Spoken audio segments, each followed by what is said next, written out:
Okay.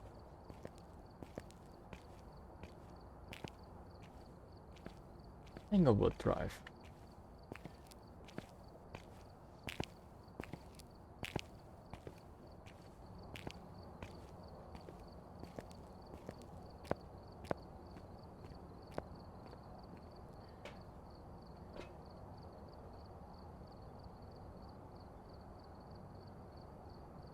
Alle sind ready, wunderbar.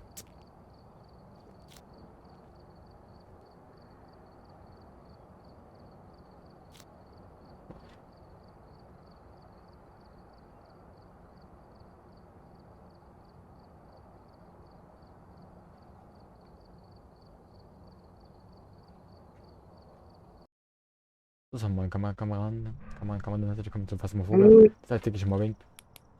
Ja. Die tägliche Hilfe? Dosis. Was?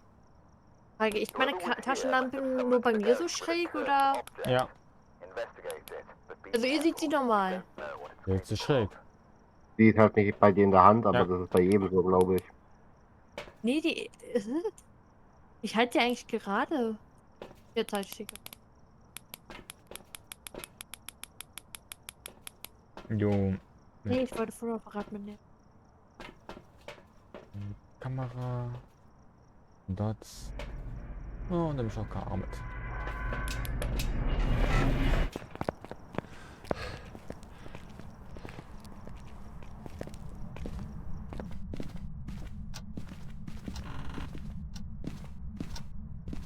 Keine Spieluhr. Jetzt führst du dein Ding mal wieder durch. Ja. Heute? Kein Spiegel. Dusche. Nein, das ist dein Ding. Das ist jetzt das Ding. Tarotkarten. Nice. Was? Was? Führst du gerade nur die Plätze durchgehen? So. Hast du die von einmal noch? Ah, man kann Zeit. Er macht alles was an. Oh cool, die Küche ist kälter. Jetzt. Das ist ja auch mein Knochen. Könnt ihr haben. Oh, stimmt. Einmal Foto machen und dann weiter geht. Fotos schon gemacht? Bist du hier? Wie alt bist du? Sollen wir gehen? Das war Boah, ich laufe voll in den rein, danke. eine Startbox auf jeden Fall, habe ich gehört. Ja, und dazu gleich hinterher das Event. Jupp. Dann haben wir schon mal Box. Wunderbar. Und ich laufe voll in den rein während des Events. Oh, mein Herz. Ah Ah, ja. der Weak-Start ist schon drin, ne? Nein. Wieder? Achso, das ist die Kamera. Ach, man liegt hier einfach nur ein Buch.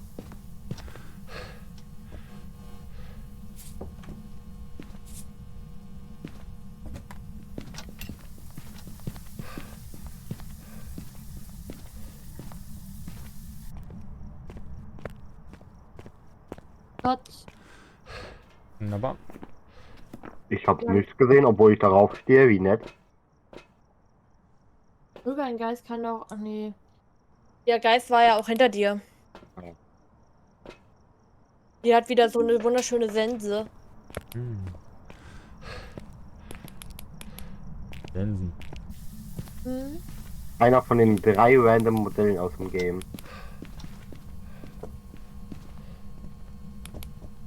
Siehst du Weed Cum Stains, Schwester? Kaffee! Was?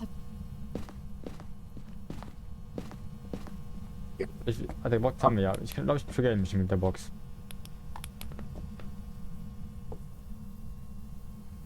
Was sagt die Temperatur?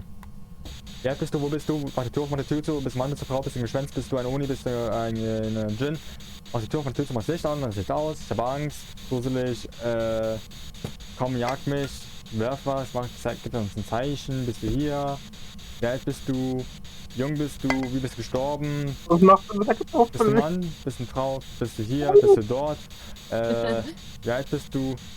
Was machst du hier? Ja, gut, das haben wir erstmal gefragt. Wir Die macht haben aber nicht mehr die Sounds. beim Finger Fußabdruck haben wir, der wirft die Menge herum. Nett. Ein blöder Geist. Ich. Ding macht nicht mehr das. Oh. So. Was hat es schon drin? Ist halt schon gestreut? Ja, er hat 2 Salz getropft. Foto von Salz. Also ist er getreten. Ja. Yokai, Phantom oder Geogen.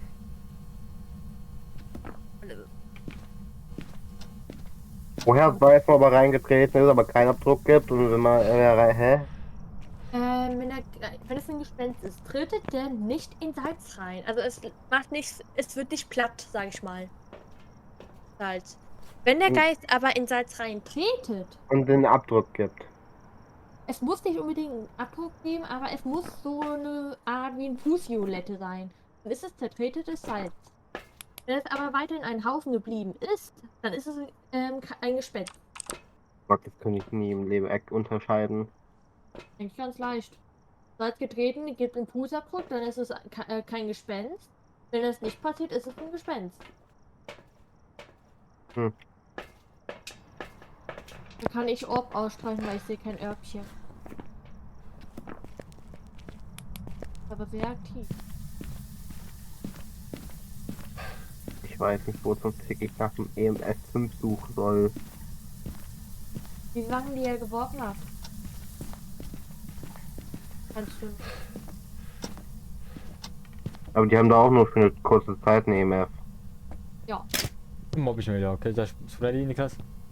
Darauf ist es Warte, ein Singular-Geist. Jetzt darfst du ihn mobben. Wer bist du? Wo bist du? Bist Mann? Bist du Frau? Bist du hier? Gib uns ein Zeichen. Mach sicher, mach Licht zu, mach die Tür auf, mach die Tür zu. Ich habe Angst, mach die Tür zu, mach wieder die Tür auf, mach die Tür zu. Mach Licht an, mach Licht aus. Bist ein Geist, bist ein Gespenst, bist ein Uni. Wann bist du gestorben? Wo bist du gestorben? Wie alt bist du? Wie heißt du?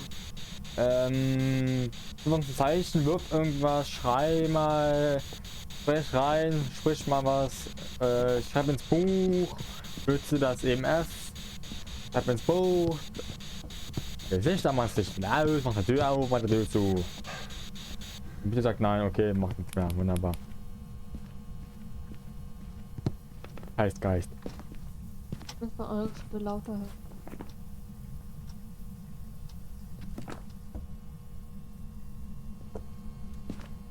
Oh, Oh, ich hätte auch ein Foto gemacht, wahrscheinlich machen wir das mal.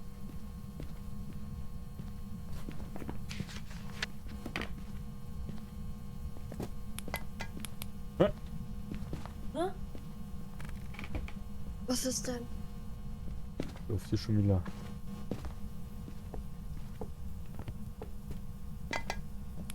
Ja, oh, kann ich hundertprozentig ausschließen. Und? 3. Nur 3. Mhm.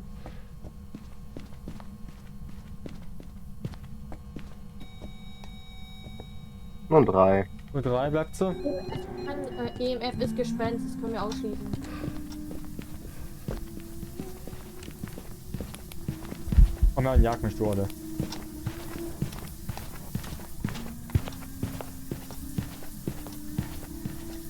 Wo ist unser Lehrling? Ich will im Schrank. Also im Zimmer. In so einem kleinen Zimmer. Ach, da sehe ich. Behandelt. Macht du schon eine lange Hand. Vorbei. Aus wässrigem Grab am stillesten Ort. Es tauchte auf in vollster Wonne. Die ruhigste und schönste dort, am Morgen scheint die Sonne. Wonne. Ja. Keine Ahnung, dass irgendwo ein scheiß Text an der Wand steht hier im Zimmer. Ja, das kann was hat damit Lobby zu tun. EMF haben wir erledigt. Da muss ein Buch schreiben. Ja, Ultraviolett, aber das findest du nicht so fest. Kämpft man so sagen. Ach ja, der Gott sprach, es wäre Licht. Auf der Lichthette klickte wieder nicht.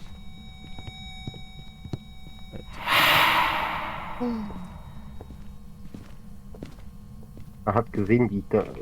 Na, wir haben ja dort. Erster. East time. Er braucht ein Opfer und du wirst es gleich sein. Ich will nicht einfach abstechen. Interessant. Moschito Sanity ist auf 0. Mit der Kartoffel noch in den Feiern. Wie Oh, war er? ich finde, da hat ein Kruzifix gerade gereckt. Nett. Wie war er von der Schritte her? Keine Ahnung. Oder was? War er schnell? War er langsam? Oh, ich habe ihn nicht gesehen. Nicht. Flackern ja irgendwie komisch. Moschito? Jawohl. Da war nichts. Ich hab mal nichts gehört. Ja, ganz normal. Der war ganz normal. So hast du ihn doch gehört. So, der war ganz normal. Er hat also, ich habe keine Ahnung, aber ich weiß, dass er ganz fest den Schnauz gehalten hat. Hören Sie auf zu singen, hören Sie auf zu singen, du oder Potze.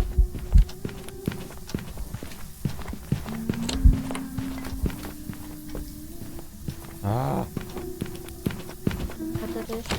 er hat mich, jawohl. Ich hab nicht fragen, wie er von der Schritte war.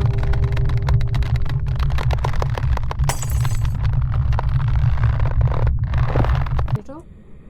Ja, Wie war er jetzt von den Schritten? mal. So hat er dich auch nicht, ist er nicht schneller geworden, als Nein. er dich gesehen hat. War Deo gegen nicht der, wenn er dich sieht, wird er langsam? Nein, wenn die kann sich verstecken. Aber ich konnte mich von ihm verstecken, meine mal. Und beschreiben ist ja Diogen, der Und ich chill im Schrank. Diogen kann das Leben spüren. Man kann von ihnen davonlaufen, aber sich nicht verstecken. Dann die erste Hand hat aber geklappt. Ihr konntet euch verstecken. Ja. Mhm. Phantom, wo bist du hin? Hallo, da bist du ja. Phantom ist ein Geist, der von der Lebenden Besitz ergreifen kann. Meistens beschwören durch Ojo-Brett. Ja. Ouija-Brett, danke. Phantom Gut, ja. anzuschauen hat einen stärkeren Einfluss auf die Sanity. Welche das Fotografieren eines Phantoms sorgt dafür, dass er sich für eine Kurzzeit verschwindet. Warte mal, ich habe ihn gesehen. Ich bin sogar in ihn durchgerannt. Ah ja. Ja, Pro von dem auch gemacht? Was?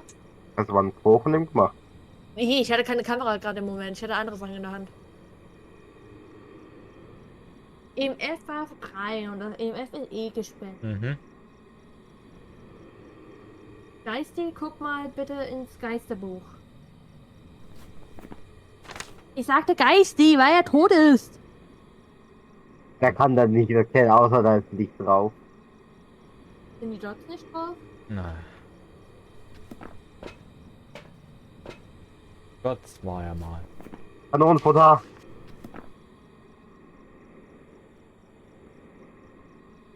Alter. Hab ich keinen Sanity- Buch. hab Der ich Buch, keinen Sanity der mitgenommen? Buch ist chill. Buch ist noch chill. Ich habe einfach ein Ultra mit eingetragen. Das kann nur Phantom sein. Der Diogen ist dafür viel zu anders. Hey Dicker, ja hi. Ey, Ja, Digga. Phantom. Ey, müsste es sein. Alter. Ich habe jetzt auch Phantom genommen, weil das würde Sinn machen. Eine Potato. Ja, ich trage ihn noch mit mir herum. Abfahrt. Und die macht kein Geräusch mehr, leider. Oh. Macht Mir kein das oh. rausgenommen. Es hat ein paar Gäste auch drin. Das oh, war der Gäste auch drin in dem Bild. Ja. Haben den Stream Du hast sie gesehen. in der Hand. Haben uns den Stream gesehen, Niklas.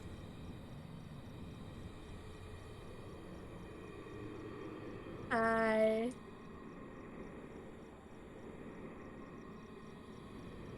Abfahrt.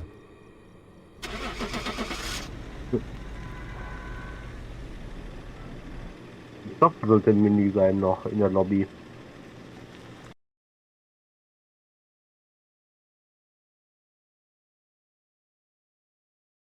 Oh. Funny Meadows und Funny Meadows Ja, Restricted. ich kann mein Stativ erweitern. Was zum Teufel ist Funny Meadows und der Unterschied zwischen Meadows und Restricted Meadows? Oh. Eine größer, eine kleiner. Okay. Naja, ich. Okay. Hm. Mhm. Mhm. Hm? Mhm. Was ist los? Nichts. Ja? Ja. Ja? Ja. Ja? Ja. Sicher? Ja. Ja? Warum soll ich mir nicht sicher sein? Weil du dich so traurig anhörst. Mhm. Das ist mein Gedankengang gerade im Kopf. Ah, ja. Ihn fort. Alles wird gehen. Viel Spaß euch noch. Ja, Mhm. ja, noch viel Spaß. Ciao, ciao. Ja, Danke. Ciao. ja, ciao. Weißt du was, kurz für eine kurze Pinkelpause, ja? Mhm. Kurz Pink essen und essen, trinken und Pipi-Pause und dann geht's weiter, ja? Ja, ja.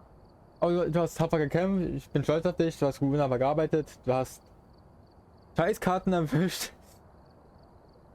Jetzt wird direkt auf Profi machen, habe ich das auch nicht gedacht. Ich dachte, okay, wir bleiben erstmal bei Tanglewood, bitte, dass wir die Equipment haben, na? Aber ist gut bei dir sonst so? Gut, dann machen wir eine kurze Pause jetzt und dann kannst du ein bisschen Kopf erstmal alles angucken, ja? Ein bisschen lesen. Ein bisschen begeistert von mir, wenn du willst, ja? Mhm. Gut. Da gibt es aber auch Eminem, du sagst einfach ganz schnell, dann was halt die Fragen weiß, ganz schnell. Immer wieder hinterher holen. Weißt du? Jo, gleich.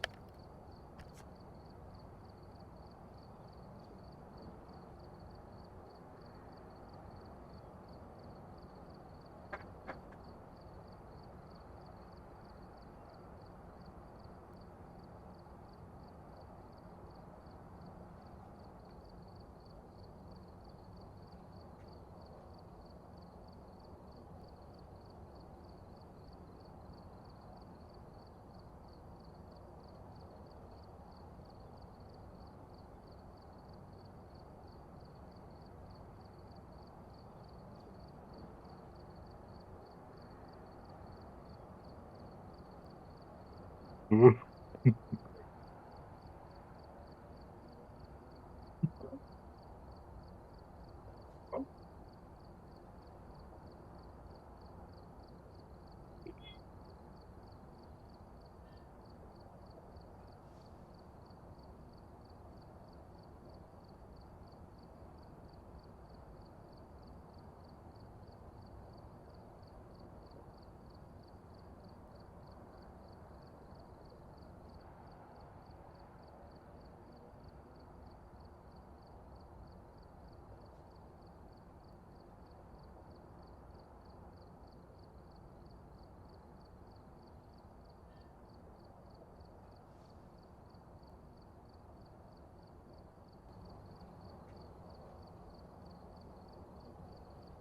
In die Kohle.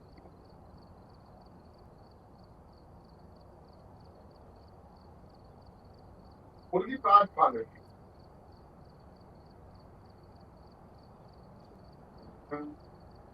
Vorher noch.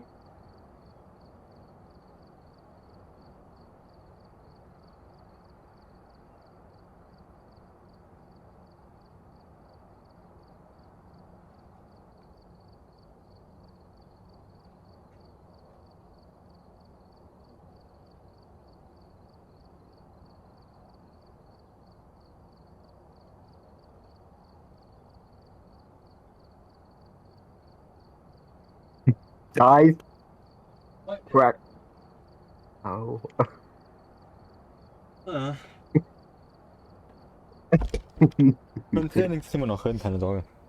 Guys, quack. Ich weiß nicht, was ich dazu sagen soll. Nur Training, was haben wir sonst noch verbessern? I don't know. Ich bin halt nicht mehr auf Anfänger gekommen, erst mal gucken, wie die so sind. Mhm. Guys, quack. Quack. Guys, quack. Okay, welche hat sie gemacht? Die sind Craften, ne? Das habe ich gerade so Mhm. hinbekommen. Das habe ich gerade so hinbekommen auf Profi. Das ist auch richtig schwer. Digga. Willst du der mal gucken? Ah. Machen wir mal auf Anfänger. Aber genug Zeit haben, um es mal angucken. Und bevor ich es mache, mache ich meine Taschenlampe rein und mein UV rein. Ich habe jetzt eine Stufe 2 UV. Ne? Mhm. Und wird die automatisch reingemacht, weil wenn muss ich selber reinmachen.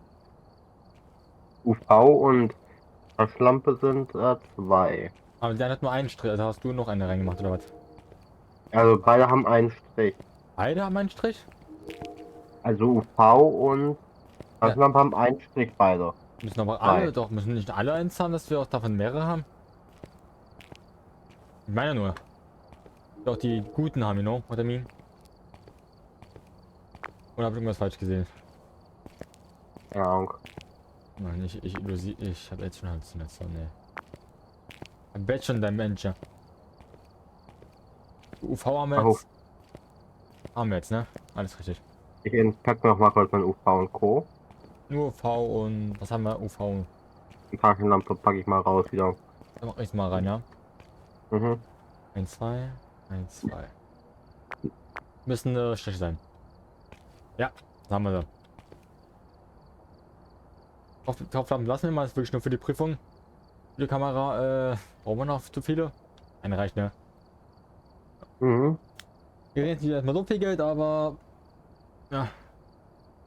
Morgen kommt eine Minecraft-Folge, übermorgen kommt Minecraft, das ist eine, was wir gespielt haben, Java. Ja.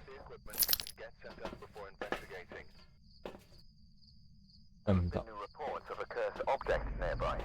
Dann wieder Buch und fünf Mann alles, ne? Ich kann jetzt über den Wiki gucken gehen, aber das war ja Cheaten. Jetzt haben wir schon mal Knochen.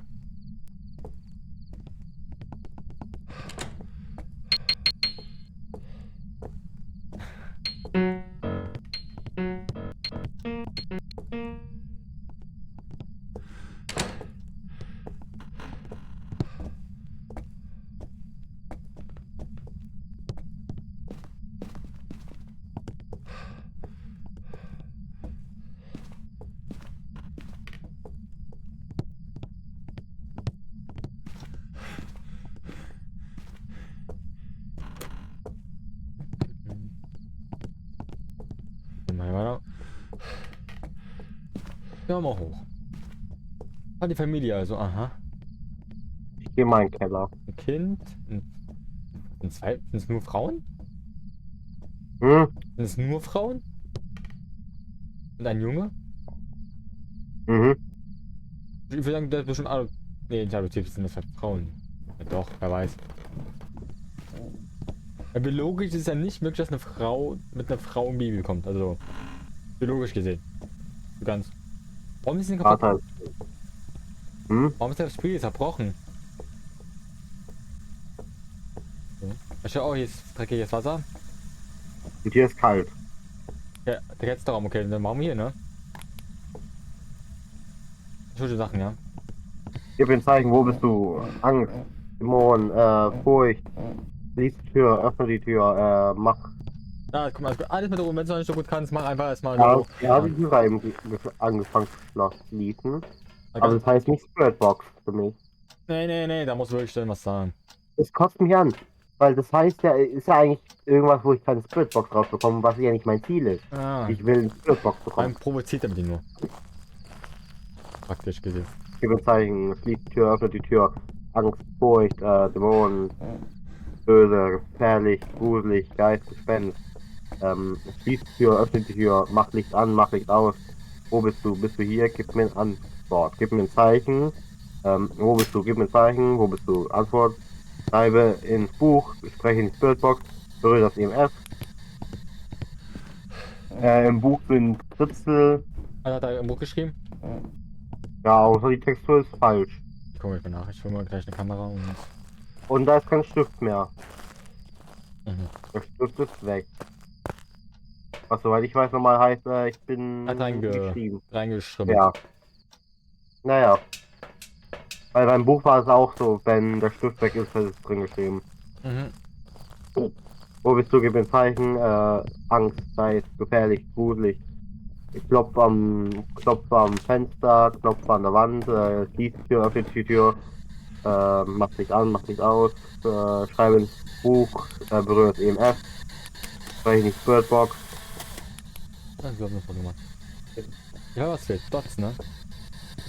Ja, dort fehlt und Kamera. Die Kamera ist schon da. Oh ja.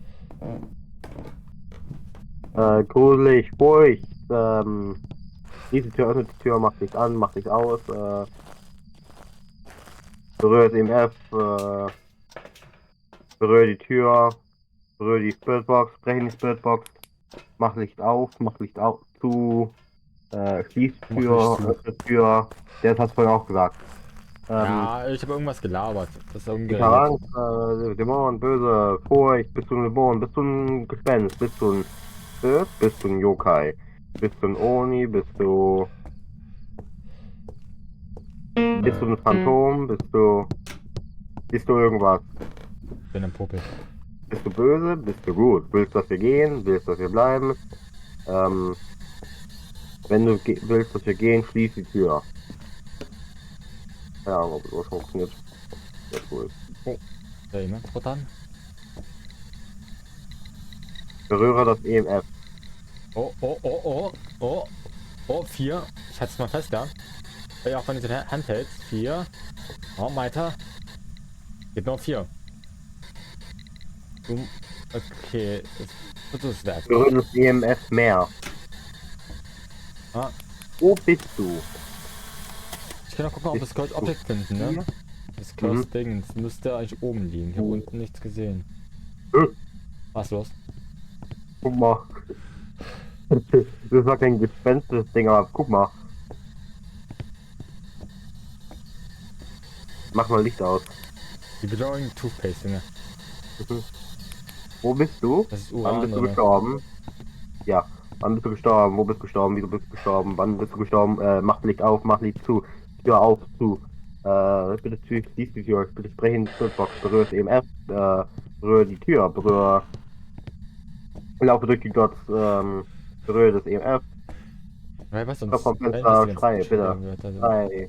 Schrei weiß ich, das macht ja so einen komischen Sound, ja. Schrei, spreche mit mir. Schließ die Tür. Öffne Fenster. Schließ Tür. Öffne Sprich zur Fenster. Tür. Öffne Tür, schließ Tür, öffne Fenster, schließe Fenster, mach Licht an, mach Licht aus. Sprech mit mir, sprech in Spiritbox. Berühre das EMF, mach kalt, mach warm.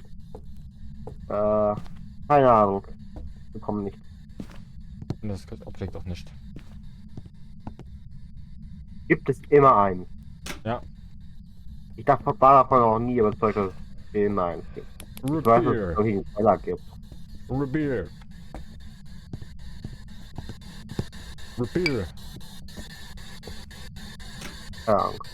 Mal die Box noch mal, wenn die Beweise haben. Wir haben gar keinen Beweis, ne?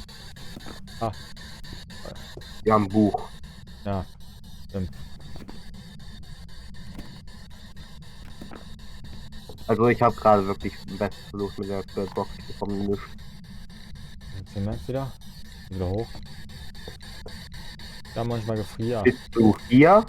Bist du hier? Haben wir Bist Platz du gehabt? dort? Bist du in diesem Zimmer? Du kannst auch damit sprechen, wenn die auf dem Tisch liegt, ne? Ja, hört sich auch. Wenn beide mich reinsprechen. Bist du hier? Wie alt bist du?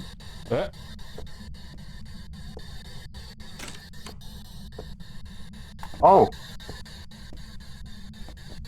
Oh! Ich habe was gerade gesehen. Ja, ja. Fingerabdrücke. Ist weg, ne? Und übrigens, Dings hat glaube ich vorhin gelogen. Ein Mimik kann nur Orbs machen. Ja, geht's weg. Machen wir Licht weg. Ja, das haben wir den Fingerabdruck jetzt nicht mehr, aber Am Finger. wow, wir haben gar nichts. Auf. Naja, so ist das. Was kann es nicht mehr sein? Alles kann es nicht mehr sein. Orb kann es nicht sein. Dot kann es nicht sein. Was? Sicher? Doch, kann alles noch sein. Nein. Ultra und Buch. Das ist ein Buch. Ein Ultra und Buch. Orb Dot auch weg, und ja. Orb können weg. Guck mal, was haben wir noch? Poltergeist, Dämonen und Meiling. Wie triggert man die nochmal? Wie alt bist du? Wann bist du gestorben? Wieso bist du gestorben? Wo bist du gestorben? Bist du hier gestorben? Willst du, dass wir gehen? Willst du, dass wir bleiben? Sprech mit mir. Sprech in die Spiritbox, berührt die Tür, schließt die Tür, öffnet die Tür. Mach Licht an, mach Licht aus, klopf vom Fenster, schrei, rufe, renne. Mach den, ich wollte gerade sagen, mach den Event. Oh! Oh man, jetzt go! Das ist nicht gut. Wir haben kein Crucifix mehr drin. Ach, neue Krotze. Warte mal, wo kann ich mich hier oben verstecken? Einmal in den großen Raum, wo die Schränke waren. Was, wo ist der große? Meinst du unten? Nein, oben. Das ist oben. Oben gibt es noch ein Schrankzimmer. Da unten kenne ich Achso, das ja, hier links abbiegen dann, genau. Die sind ja jetzt alle frei. Gut. nicht. Mhm. Ich muss meinen Stamina aufbewahren. Und das spawnt ja auch nur ins Instant, ne? Ja. Oder hat was hier drin geworfen? Hand, oder? Ich glaube Hand. Ja, da finden wir viel zu lange. Ja, ist Hand. Rein, hier geht ein rein, hier. So halt, ja. Nicht was machen mit da alles. Hab ich. Was Gott?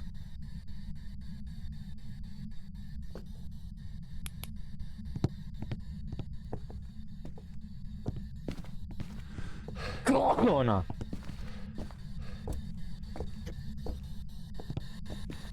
Hast du einen Crucifix noch in Ersatz? Oh, er hat Foto gemacht. Fit. Ah ja. Passiert, ja. Du sagst genau auf dem alten Crucifix, damit es Es abgeht. gibt so eine irgendwie Sache, dass man Sachen hier auf den Boden wirft und wenn er die hochwirft, ist das ein Poltergeist. Also den ganzen Haufen machen mit Stuff, dann mobben. Also quasi, das wäre dann eine Spiritbox und der redet halt nicht. Gib mir ein Zeichen, bitte sprech mit mir. Sprech in Spiritbox, schließe Fenster, öffne Fenster. Werfe das Zeug auf den Boden. Ah, Sprech in die Spiritbox, gib mir ein Zeichen, rede. Wie alt warst du? Wann bist du gestorben? Wodurch bist du gestorben? Oh Gott, der hat einen zweiten Crucifix gebrannt. Ich glaube, der mag diese Fragen nicht. wie willst du das? Wir haben jetzt so einen schönen Turm bauen. Das geht.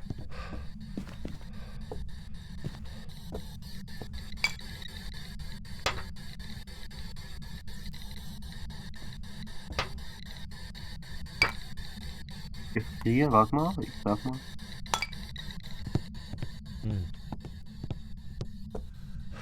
Boy. Gefrier macht nichts mehr. Das heißt, ich würde sagen, Gefrier ausschließen. Okay.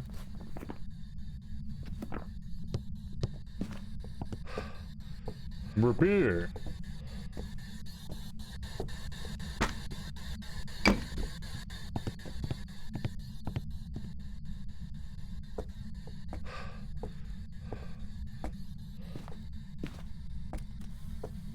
Was da?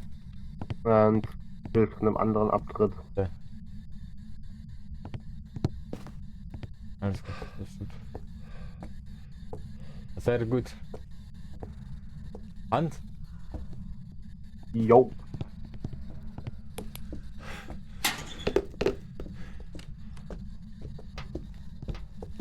Macht fest nicht aus.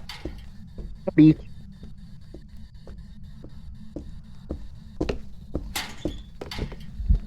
Ah, Hallöchen. Hallöle. Bist tot? Nein, immer noch. Er hat meine Tube weggeworfen. Immer. Hey?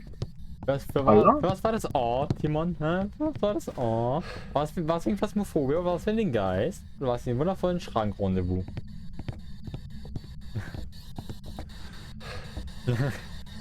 Boom.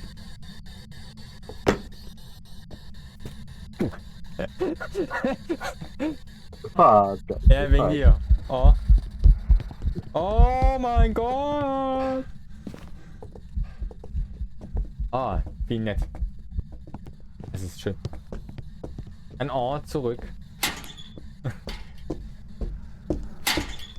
Hallo. Lass uns Aktion. Er hat mich. Das darf Licht angehabt. Jetzt ausgemacht. Ich hab das Telefon aus. Also die Taschenlampe ist separat von dem Ding, okay. Ist mit einfach angegangen. Ja, okay. Dann bin ich halt eine Gurke kaputt.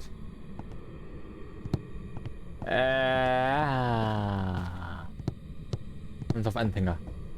Aua. Man kann der Beweis auch richtig zeigt. Ja, Box oder MF? Das entscheidet dich. Darf ich mich gleich drum kümmern? Hand das schon wieder? Ja. Er handelt schon wieder. Mach mal. Mehr Oder? wieder Oder habe ich handelt. gerade ein Event? Habe ich gerade ein Event wahrgenommen? Und War vielleicht ein zum Event. Beispiel ein Mining ist dafür bekannt, dass er bei der Jagd leise ist. Mining Wie geben viele häufiger leise? paranormale Geräusche von sich. Hast du irgendwas Paranormales gehört? Ja, Aber er hat doch mehr geworfen, hast du gesagt, ne? nee, das habe ich nie gesagt. Aber ich habe eine Stimme gerade gehört. Er handelt. Er kommt. Er kommt. Das Nax, pass auf, da macht dich kaputt, das ist das Fleisch, das ist ein Hacker. Und ich bin Anfänger, Bruder. Ich bin Anfänger auf diesem Haus. Lauf Gott. Ich stehe nicht mehr. Glaub schon. Ich rieche und höre nicht mehr, also ja.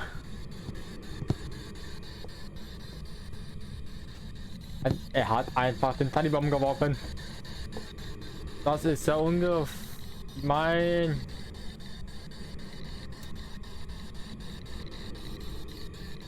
Bro, ich gucke jetzt hier den Haufen an, ja?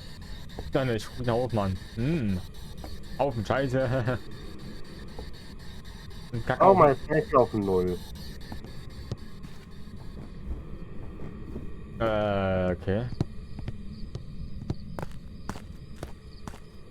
War da der was Sanity rein oder so, klar? Hier ist Salz getreten. Erst einen Kollegen getötet. Wir sollten gehen. Nein, wir bleiben. Der Geist. Feuer. Ich muss noch einen Crucifix so markieren. Also das Wasserstreiche macht. I. Ganz kurz. I. Feuer. Feuer. Wir bleiben noch was hängen gebaut, oder? Hier sind Männer. You know why you're here. You like kissing boys, don't you? What about kissing man? Ja,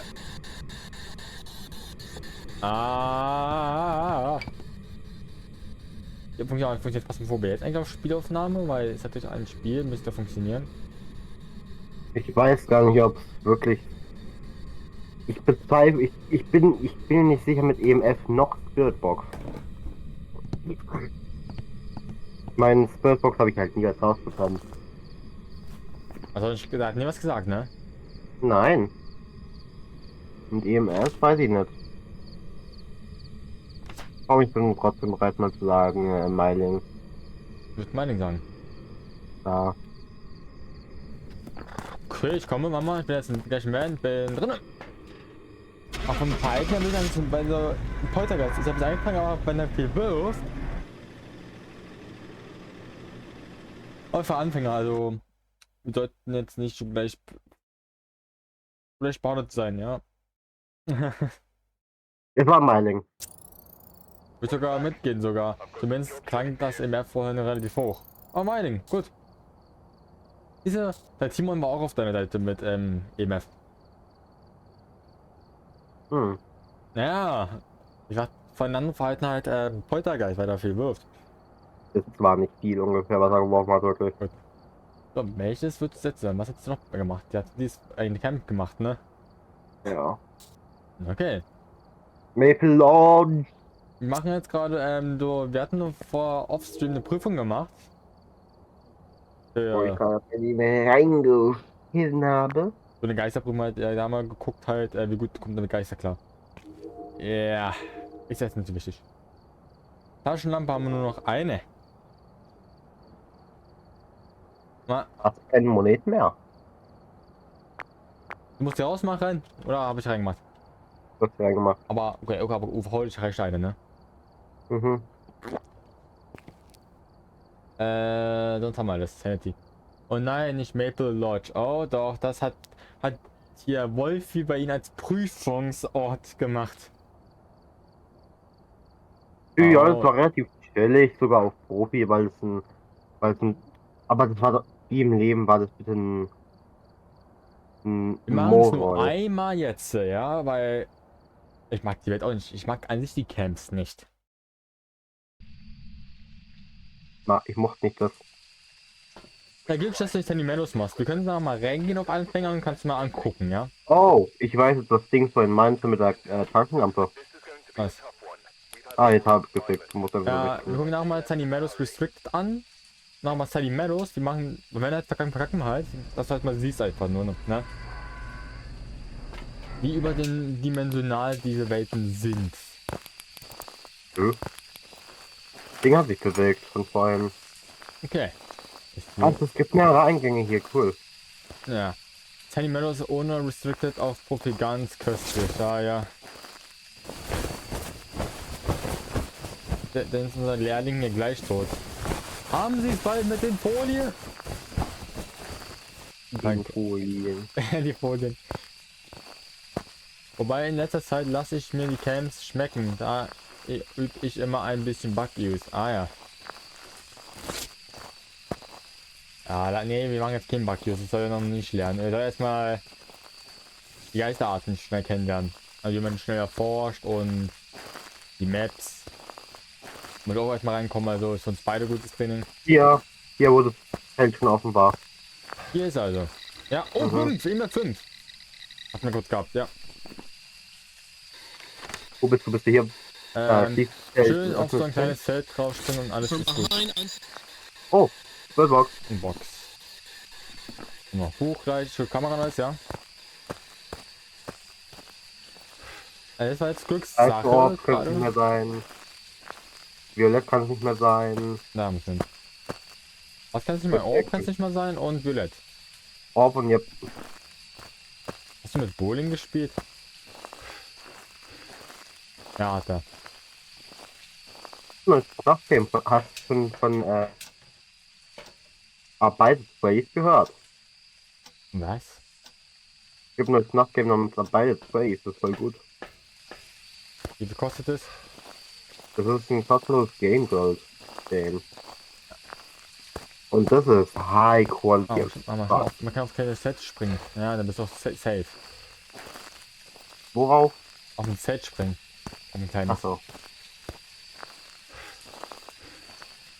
Aber das machen wir jetzt mal erstmal nicht, sonst wenn ich jetzt nicht rauskomme.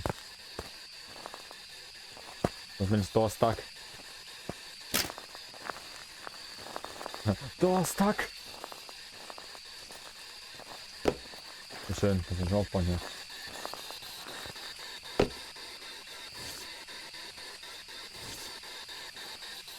Hat er ein Buch geschrieben? Nee, er hat schon irgendwas. Der Stift liegt doch da. Alles gut. Guck schon mal nach, die Cost Objects. Auch wenn man sie auch nicht so gut findet. Hier, glaube ich.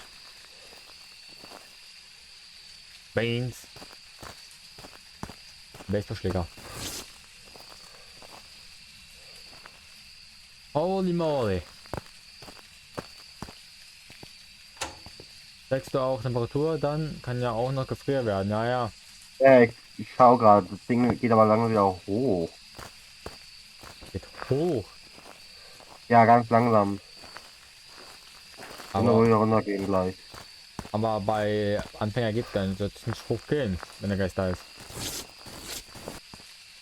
Nee, das ist halt das Billigshit, was ungenau ist. Ja. Und was halt auch 10 Minuten braucht zum Kalibrieren erstmal. Nee, ist nichts drin, ist auch nichts drin. Oh, das hat echt gute Grafik. Brax.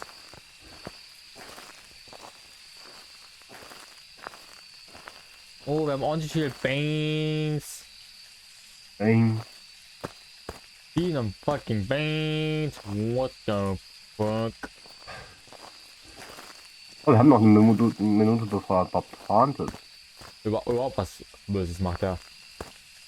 Ich gehe mit meiner Laterne und die Lex gehen mit mir. Und die Lex gehen mit ihr. Map ist einfach geil, Alter. Bei mir leckt. Nö. Tarotkarte, Yippie, yeah! Ein Generator, nice. Kannst du die Laternen machen, oder? Bootleg.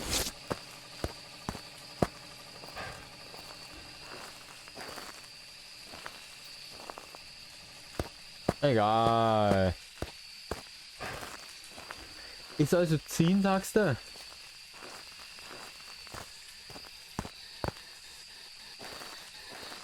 Na. Wo ist Gefrier? Thermometer.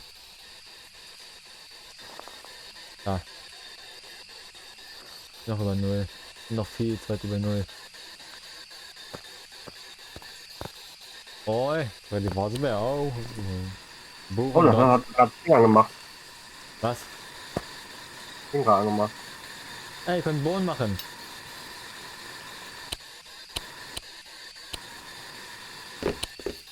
Na, also kochen geht auch schwer. Hochsalz. Ja, komm, immer ein bisschen mehr Salz sprühen, dann jetzt gesalzenen Geist.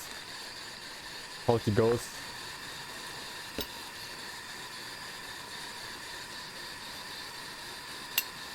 Sup. Zaup. Nein, das Jetzt Fräulein den Fell in die. ja, rein. Mann. Jetzt machen wir es mal schön essen. Ja, richtige Profis.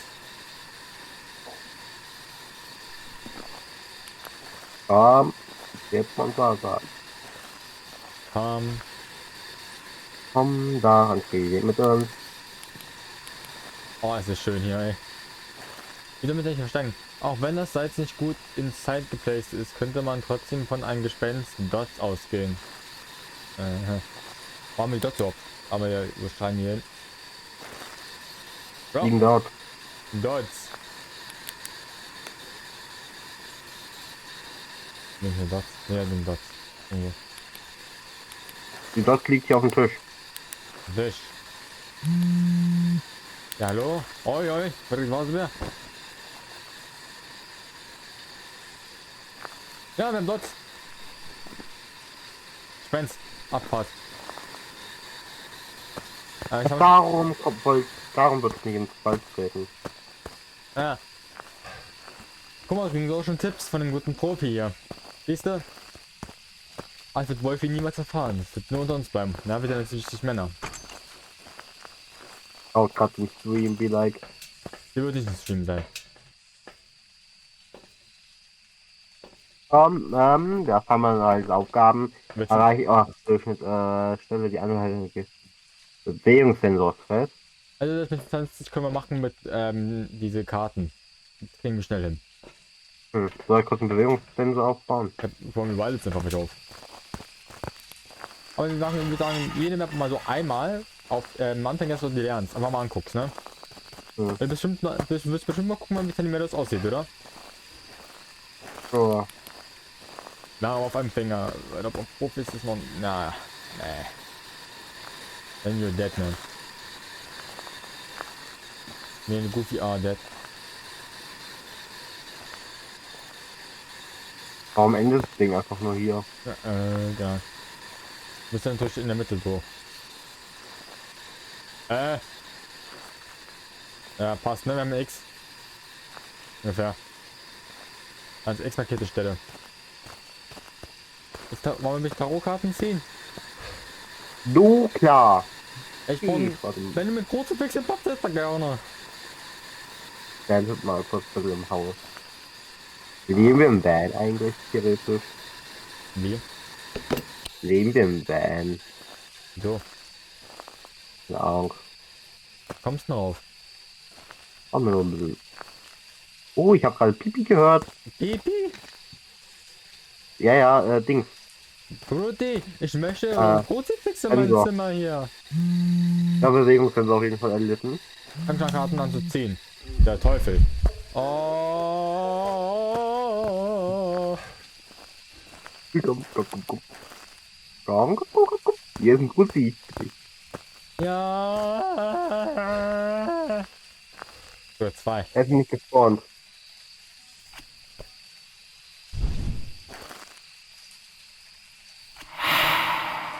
The Moon. War der Moon? War ich Moon 0? Ja. Wir haben es mit Sanity. Hey, hey, noch nicht? Du musst noch, glaube ich, ziehen. Viel Glück. Kannst du auch erzählen, wo ich gezogen habe, ne? Da kannst du auch ziehen. Oder? Geht's? Ah, ich muss im Gelände sein. Und? Moon. Ach, das war cool, hä? Du wurdest verarscht. Boah. Was bringt Pool außer Das ist ein Fake-Karten? Joker. Ja,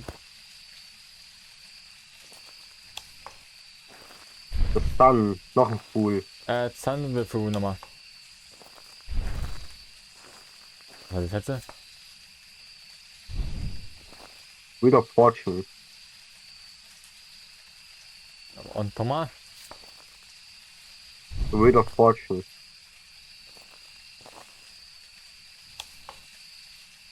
Tower. The Tower. Gucken wir mal, was dein Sanity sagt. 50, scheiße. Meine 100, hm? Durch das Sun. Egal, wir fahren weiter. Halt die South Moon bei Wheel of Fortune wäre halt die Farbe interessant. Ach so, stimmt. Was hast du eine Farbe? Ah, grün. Grün. Grün. Beide waren grün. Also was Gutes, schätze ich mal. Gespannt. $100 extra. Nice. Das habe ich Level 10 erreicht. So, wir machen erstmal. So, Mach mal den Stuff da rein, die Taschenlampe und Co. machen wir mal. Ich noch haben oder nicht? Habe ich die reingemacht gerade? Das ja. Also okay. Und wir mussten nicht mal unser Saft nutzen. Jetzt machen wir erstmal Restricted. Also merkt ihr bei Grün bei Wheel 25% mehr. Also Sanity, ne? Rot Hm. minus 25. Hm. Okay, jetzt gehen wir mal auf Centimeters Restricted, also die Mini-Form. Das heißt durch, wir haben nicht alle Räume. Wird es über irgendeine kreative Art abgesperrt? Das ist eine gute Frage. Über so ein Polizeistand oder sowas? Ja, ich glaube so war alles.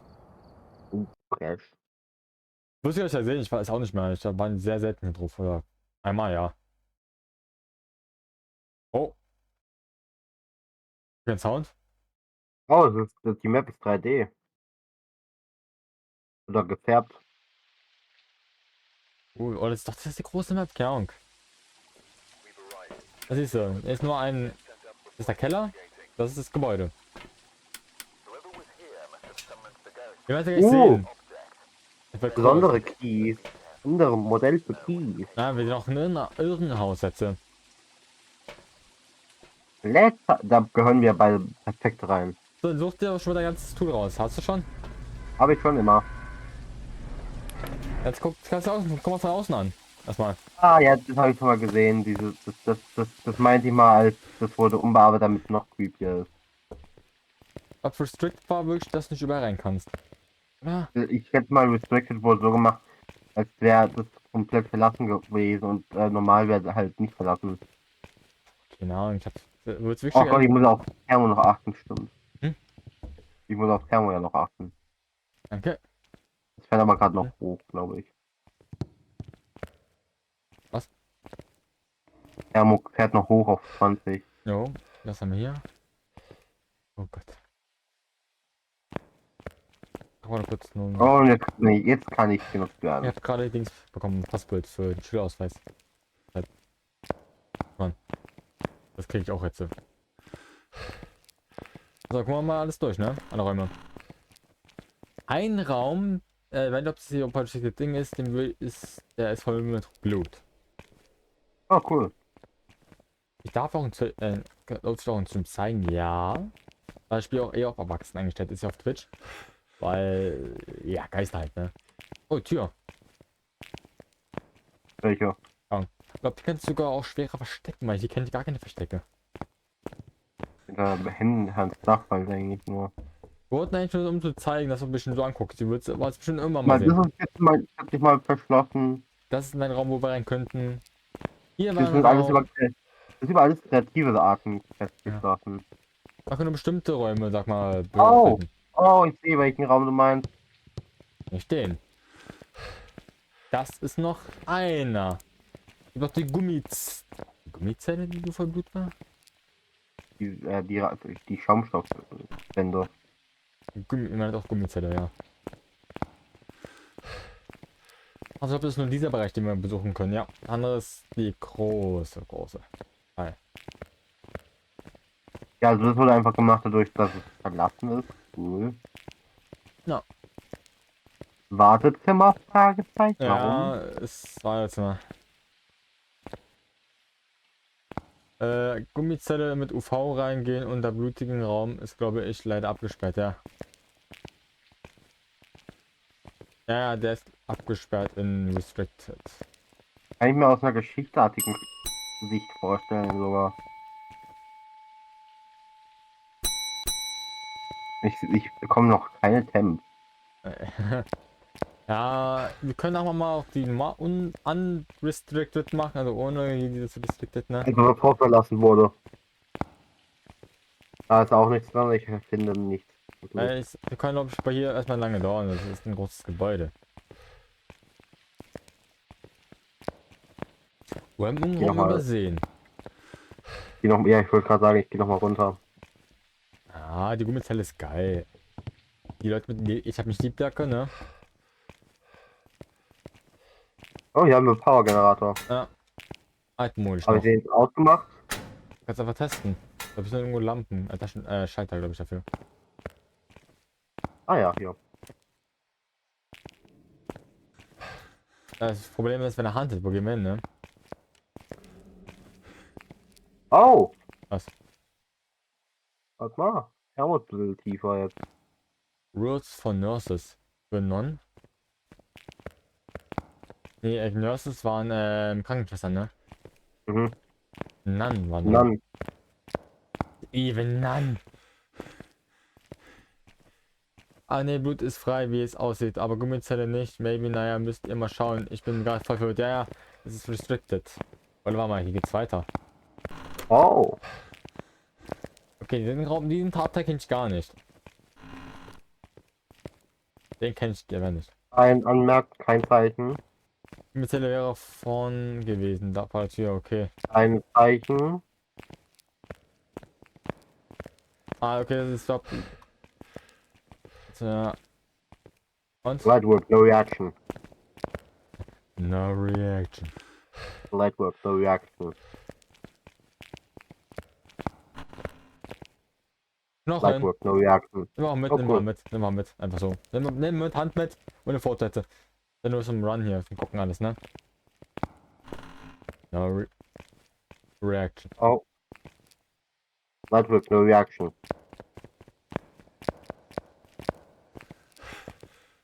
Ja, die Gummizelle wäre lustig für ihn zu sehen. Light. Skin a little spicy. Oh, ist spicy. Oh! Oh! Das ist ja schön anzuschauen. Leichen. Ich bin nicht überrascht, dass das mal so Geister ist. Bist du hier gestorben? Willst du es wirklich testen? Yo. In Krematorium. Oh, guck mal hier. Eine Dotte. Oh, du wurdest noch nicht beendet. Die wurde nie fertig gemacht. Ja. Bist du hier gestorben? Bist du Oh, hier? oha. Oh. Können wir die Dinger schieben? Nö, können wir nicht. Da ist irgendwas drin. Vielleicht darum kann man das nehmen. Mach mal tu, Alter, die Müffelchenmittel. Die Geister können, der Geist kann halt öffnen. Und alles. Alter, Oh, das ist das ekelhaft. ist witzig. Ist das ekelhaft. Schließt einer der Krematoriumkammer. Leichenkammern ein bisschen Leichenkammern. mit. Ja, Leichenkammern. Schließt einer der Türen der Leichenzimmer. Denkst du, dass der Geist auch wirklich hier ist? Es ist kälter. Und außer die Leichen sind kälter, was jetzt unlogisch ist. Bin mir ziemlich sicher hier. Wir wollen erstmal Sachen holen. Hier runter. Oh, ich mag nicht das Bild. Das Bild ist weird. Das ist krass. Wollen wir erstmal Sachen noch holen? Da, ich kümmere mich schon mal ums Reden. Bist du hier? Gib mir ein Zeichen. Ob ich dich wiederfinde, weiß ich nicht, ne? Ja, ja, such einfach am Ende des Gangs. Oder ist noch ein Zimmer. Wow. Schreie bitte. Wow, Nochmal. wie geht's weiter? Oh, cool. Nee, hier waren wir schon gut. Oder, nee, ja, doch. Gib mir ein Zeichen. Bist du hier? Bist du da? Bist du irgendwo Wenn du hier? stirbst, ruf einfach ganz laut Pelikan oder so. Das ist. Okay, Penis. Ah, Okay. ja, das ist Bist ja du männlich. hier? Bist du da? Oh, hier sind sogar Schränke. Bist du hier? Bist du dort? Bist du überall? Ich hab gerade ihre Stimme gehört. Logisch. Nee. Oder waren's Fliegen? Liegen. Ich hab die Gummizelle. Oh, cool. Aber ohne Blut. Wo bist du? Gib mir ein Zeichen. Spreche in die Spiritbox. Bist du einer der Menschen, die hier liegen? Yes. Bist du in diesem Zimmer Ja, muss ich mir gestorben? merken auch gleich. Ich muss erstmal hier hoch.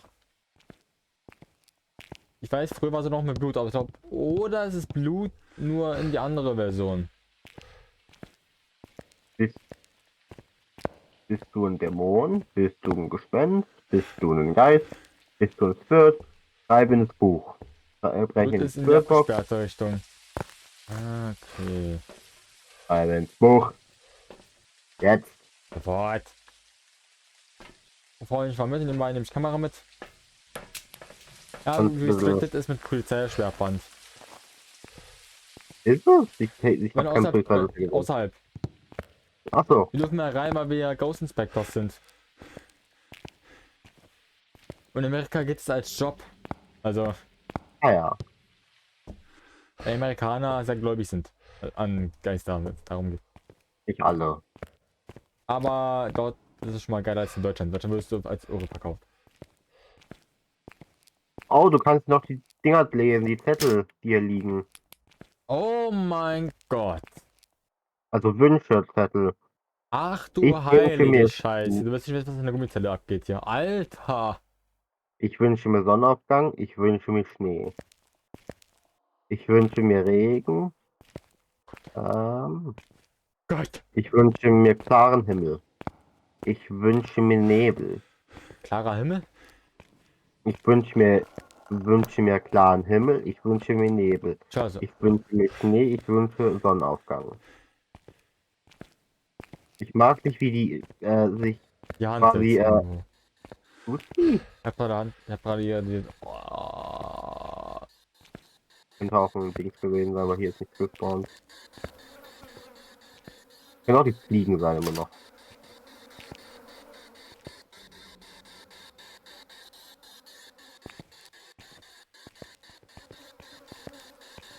Guck mal, ich meine Easter Eggs sehen. Ja, gute Zelle.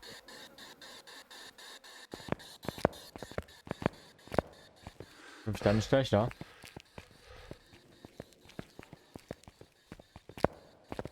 Wir sterben jetzt nicht, ne? Das ist doof. Du wirst sehen, wie unangenehm es ist. Wo war die Gummizelle? War die jetzt hier? Oder die andere Seite? Hier? Ja. Geh mal hier gleich mit. Geh mal mit UV rein. Mach mal deine Lampe. Mal Baus, geh nur mit UV rein. Nice. Siehst du, was ich meine? Hand? Scheiße. Nee, das ist nur ein Moment. Die ist hier drin gesponsert gewesen. Ja. Fresh, Alter, geil. Das ist eine der Gummizellen. Es gibt eine von mit Blut. Das ist die normale. Ey, warum wirfst du mit Tampons? Ah, ne, das ist ein Band. Ein Date. Gespenst, Baby. Mhm. Ich weiß nicht. Ich weiß nicht, ob ein Gespenst sein kann. Vielleicht wahrscheinlich, ob Inspekten. Haben wir überhaupt einen Beweis? Nö. Willst du die Dinge hier auf dem Fettboden lesen, die Zettel? Ich auch nicht, keine Ahnung. Ja, ich auch nicht. Ich bin gerade erst am Suchen an die ganzen Beweise. Also, Beweise, ja. Ich suche erstmal alle Sachen zusammen. Wo ist die Bibel? Wir brauchen die Bibel. Die liegt wahrscheinlich in der religiösen Ecke. Wir waren auch noch dort für unten und ja. Ah. Oh Gott, guck noch mich auch Ton an. Das wäre ganz doof, wenn jetzt keiner was hört. Ähm, ähm, es huntet. Nö. Hey, guck, warum muss ich raus? Ach, bra. Falscher Ausgang, blöd. Oder? Es handelt nicht. Versuch mal zu ziehen, anstatt zu drücken. Er huntet doch, er huntet. Jetzt nicht mehr gut. Er hat gehuntet. Gut zu wissen, Also nicht. Gut. mir ist nichts gespawnt gewesen. Also haben wir dort eine Art, ich nenne es mal Safe Zone. Hast du schon mal selbst mitgenommen? Ich mache jetzt mal selbst mit dem Kurzfix als Sicherheit, ja? Mhm, wir brauchen noch Dots auch. Gott. Ich fange nach mal runter. Hat da draußen gerade irgendwas umgeworfen? Dann als hätte Er wir hier huntet. irgendwas. Nicht mehr. Bekommt einfach nur die Tür auf die Reihe. Nein, das ist wirklich ein Schloss vor. Gewesen. Das ist, wenn das komplett zu ist, einfach nur. Ah, er huntet. Also ich bin hier unten sicher. Bestimmt für dich. Der Geist kann noch hunten, einfach. Auch wenn wir gerade am Jackson sind hier. Michael Jackson spielen und hier Musik abfeiern. Michaela J.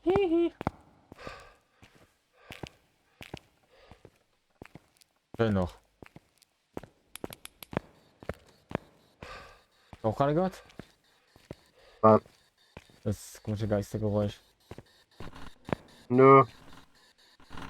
Ich habe gerade die Türen geschlossen. Ja, ich weiß nicht mal, ob ich einfach nur verrückt werde. Ja, bist du. That's a red flag. I don't want to get stabbed. Leg mal hier die Dinger. Ein Oh, Steckdinger und. Jo, perfekt. Leg mal die Zettel. Ich wünsche mir Sonnenaufgang. Temperatur mal checken. Ich hab gerade, glaube ich, schon gecheckt. Das Und weiß ich nicht. das Kette kann man machen. Ich wünsche mir den klaren Himmel. Das ist noch traurig. Ich wünsche mir Nebel. Ich wünsche mir Regen. Es gibt nur die 4. Das ist für die Monkey-Hand, also für die Hand. Ach so, du kannst die. Ach so, ich dachte, das waren Wünsche von irgendwelchen damals. Er ist nicht in diesem Raum. Ja, Timon, das recht. Der ist nicht in diesem Raum. Wir müssen weiterziehen. Hm. Also die. Hallo? Die Kämpfer wollen doch noch wärmer. Wieso ist in dem Fall einfach nur kälter oder so ein Scheiß? Die sind jetzt hier? Jetzt bleibt konstant auf der Höhe, obwohl das vorhin auf 25 war oder so.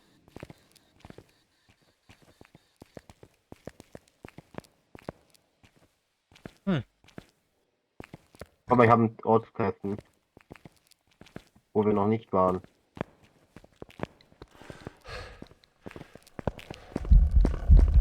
Alter, der ist Oh schnell. ja, Der war schnell.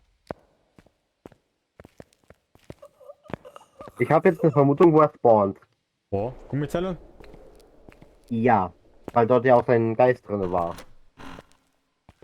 Also bei dem Effekt, Event. Erstmal einfach so. Ihr könnt ausprobieren. Ich hätte Müssen wir sterben. einfach Thermo checken. Was hast du irgendwo gedroppt hier? Da hast du einen Dropper gemacht. Wo ist das Thermo? Warum höre ich nur Fahrstuhl? Unangenehm. Ich hasse Rollstühle in alten Kliniken. Du hast Rollstühle, Brudi. Ich habe schlechte Nachrichten, du tust einfach nur Rollstühle hassen. Meine Mutter war in einer echten Anstalt, also so auf Lost Place früher mal gewesen.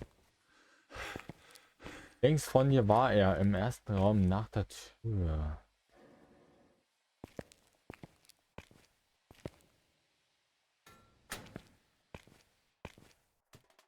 nach der Tür.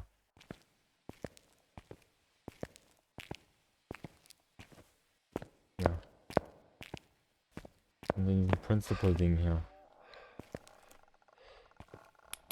Ich jetzt sterbe jetzt erstmal so. Alles gut, wenn ich jetzt sterbe, aber. Kommt. Alles gut, war eh ein Versuch. Weiß nicht, wo zum Teufel liegt. Und.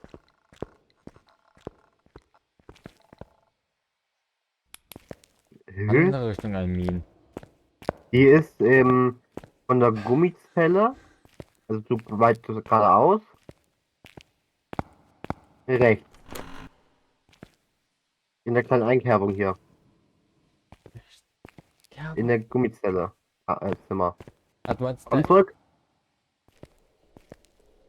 Ja, Und jetzt gleich links, wenn du durch die Tür gehst. links ist Links. Die Ja. kommt aus dem linken Zimmer dort. da. Hier. Zumindest glaube ich. Ja. Ich glaube zumindest. Sache, wir haben hier sogar. Was? Das ist penetranter Raum, Alter. Ich meine, ich war ja vorhin. Als ob die schon wieder gespawnt ist. Ja, schon wieder.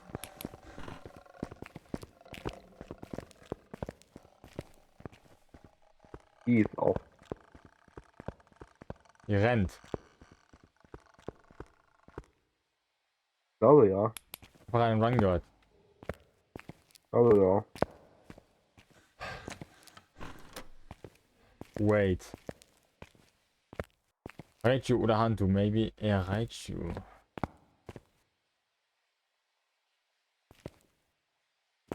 Muss ich gleich mal gucken. Das Vieh ist gerannt. Wo es gehandelt hat. Und ein Revenant jagt er nur, wenn seine Beute in der Nähe ist.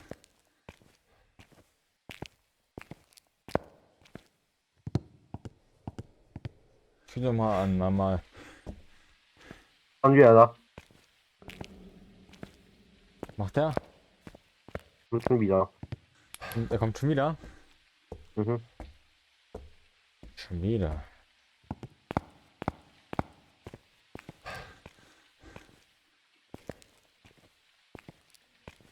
Aber die geht auch nicht wirklich. Die bleibt in diesem kleinen Areal. Aha, er bleibt also mehr Areal, sagst du. Okay.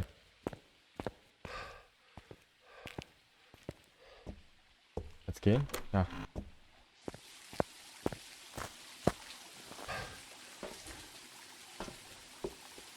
So, jetzt kommen wir nach was Raichu und Hantu. Handtuch. Handtuch. Bei niedrigen Handtuch. Temperaturen kann sich schneller bewegen. Ein Handtuch bewegt sich in wärmeren Bereichen langsamer. Ein Handtuch ist ein seltener Geist, der kalte Klimazonen liebt. Die Kälte scheint sie aggressiver und stärker zu machen. Der Handtuch. Der Raiju. Hatsune. So eine Miku.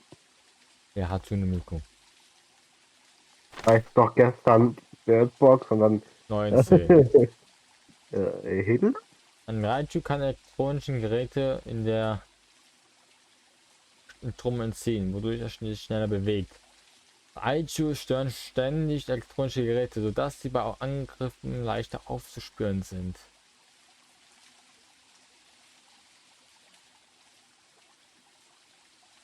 Mhm. Jetzt mal wieder ein Klemmer.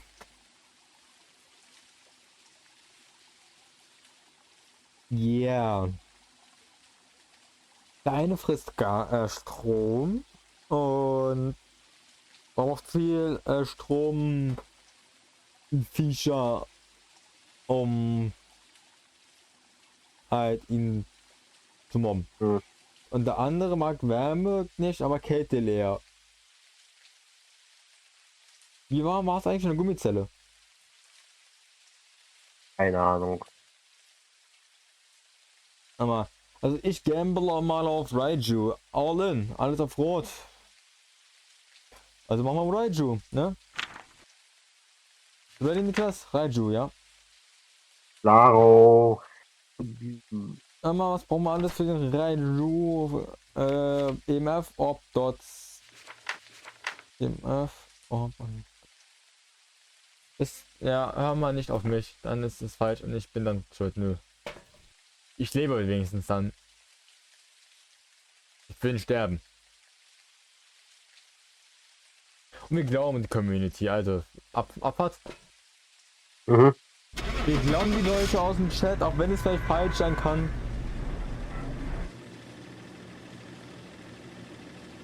Naja.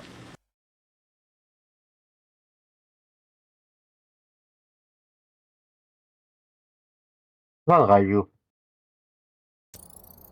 Er hat richtig geraten, wunderbar.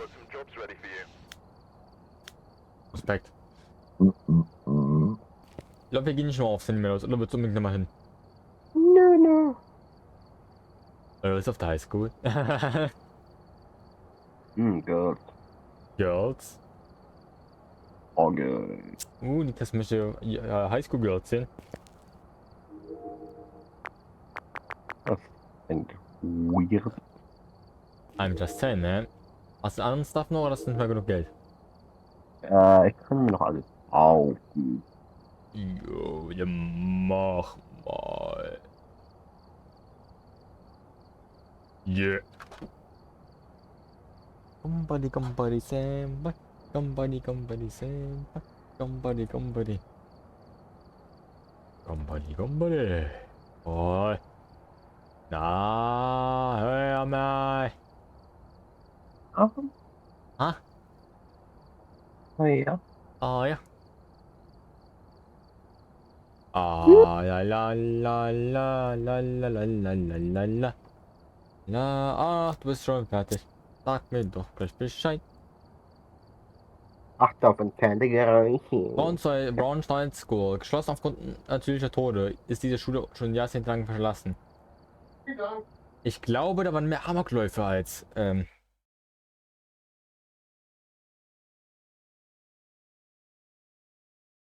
meine, wie in Amerika. Natürliche Tode, Geister, ja.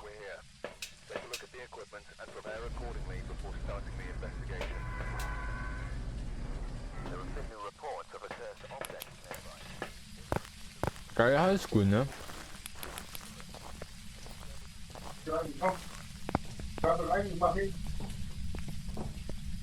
Wait a minute.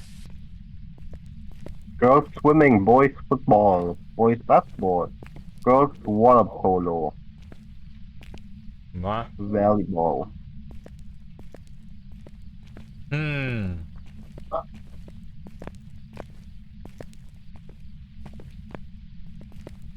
Auch wenn es Weiß mein erster Streamname war. Wie ich vorher im Stream. Mein Name genannt. ja, Was ist das? das Büro vom Direktor. Ein schönes Plätt. Nee, Oder die Bücherei. wir sind in der Bibliothek, oder? Kleine. Bücherei, ja. Mein Gott, der handelt. Ne, Kuckelagu. Mendler. Ja. Ähm, Weed. Western Wind Night. Ich dachte, der Weed. Ich Gut. überlege gerade. Die Lampen kommen auch schon runter. Mal. Wir kennen uns auch irgendwo anders, ja, denke ich. Ich glaube, keine Ahnung. China. Portugal ist nicht mehr hier. Ja, die waren wohl gegen die Portugiesen. Ich habe aber gar keinen Dunst, auch nicht. Ich glaube, wir haben uns wirklich nur das Phasmo kennengelernt. Ja. Auch frische Phasmo gespielt. Ich habe lange gebraucht, weil ich dann eine HDD hatte. Auch jetzt und vielleicht noch einen PC. War noch früh am Morgen immer, weil ich da Ferien hatte. Das ist im Klassenzimmer schon mal. Ja. Und irgendwie traurig zu sehen, auch wenn es nur Fiction ist. zu sehen, was passieren könnte mit dem Ort. Ah, das ist halt, Auch wenn es eine Fiction ist. Es ist wo bist höchst du hin? traurig. Ich bin dort, wo wir in die Mensa gegangen waren. Weiß, ich bin woanders. Ah, okay. Über mehr Ort bedecken auf einmal. Naja. Noch ein Klassenzimmer, Ist alter Zirkel. Oder ein Stift ein dran. alter. Nicht die heutigen Zirkel mit Mine, sondern auch mit Stift dran. Ich kenne nur mit Mina. Nee, du hast einen Stift dran geklemmt. Ich hab so extra Aber halt wohl so, ja. Die gibt's heute auch noch, aber die alten Variante von Zirkel. Wo du einen Stift dran gemacht hast, statt diese Mine. Da war keine Mine, da war nur der Stifthalter. ja, ich habe einen Notfallausgang gefunden. Oh, bring die Phase. Ja. Die Fanny sagt gerade eben, ich habe gerade mal links. Oh hi. Ah, Ich habe gerade eben zu meinem linken, als ich ins Gebäude gekommen war, diesen Freddy also den FNAF 1 Schritt gehört. Zu meiner linken. Dieses- ja. Ey, was macht denn ein Tisch? Noch ein Klassenzimmer. Hier liegt ein Tisch. Ah ja. Der von hier Ich irgendwo. glaube, der kommt hierher. Ja, hier liegt auch so ein eine Lehne. Die Palme ist irgendwie Oh, auch. ja, ich weiß, wo das Ding herkommt. Guck mal, hier, dem Stuhl. Ja. Ja, aber ich muss dazu fett wohl.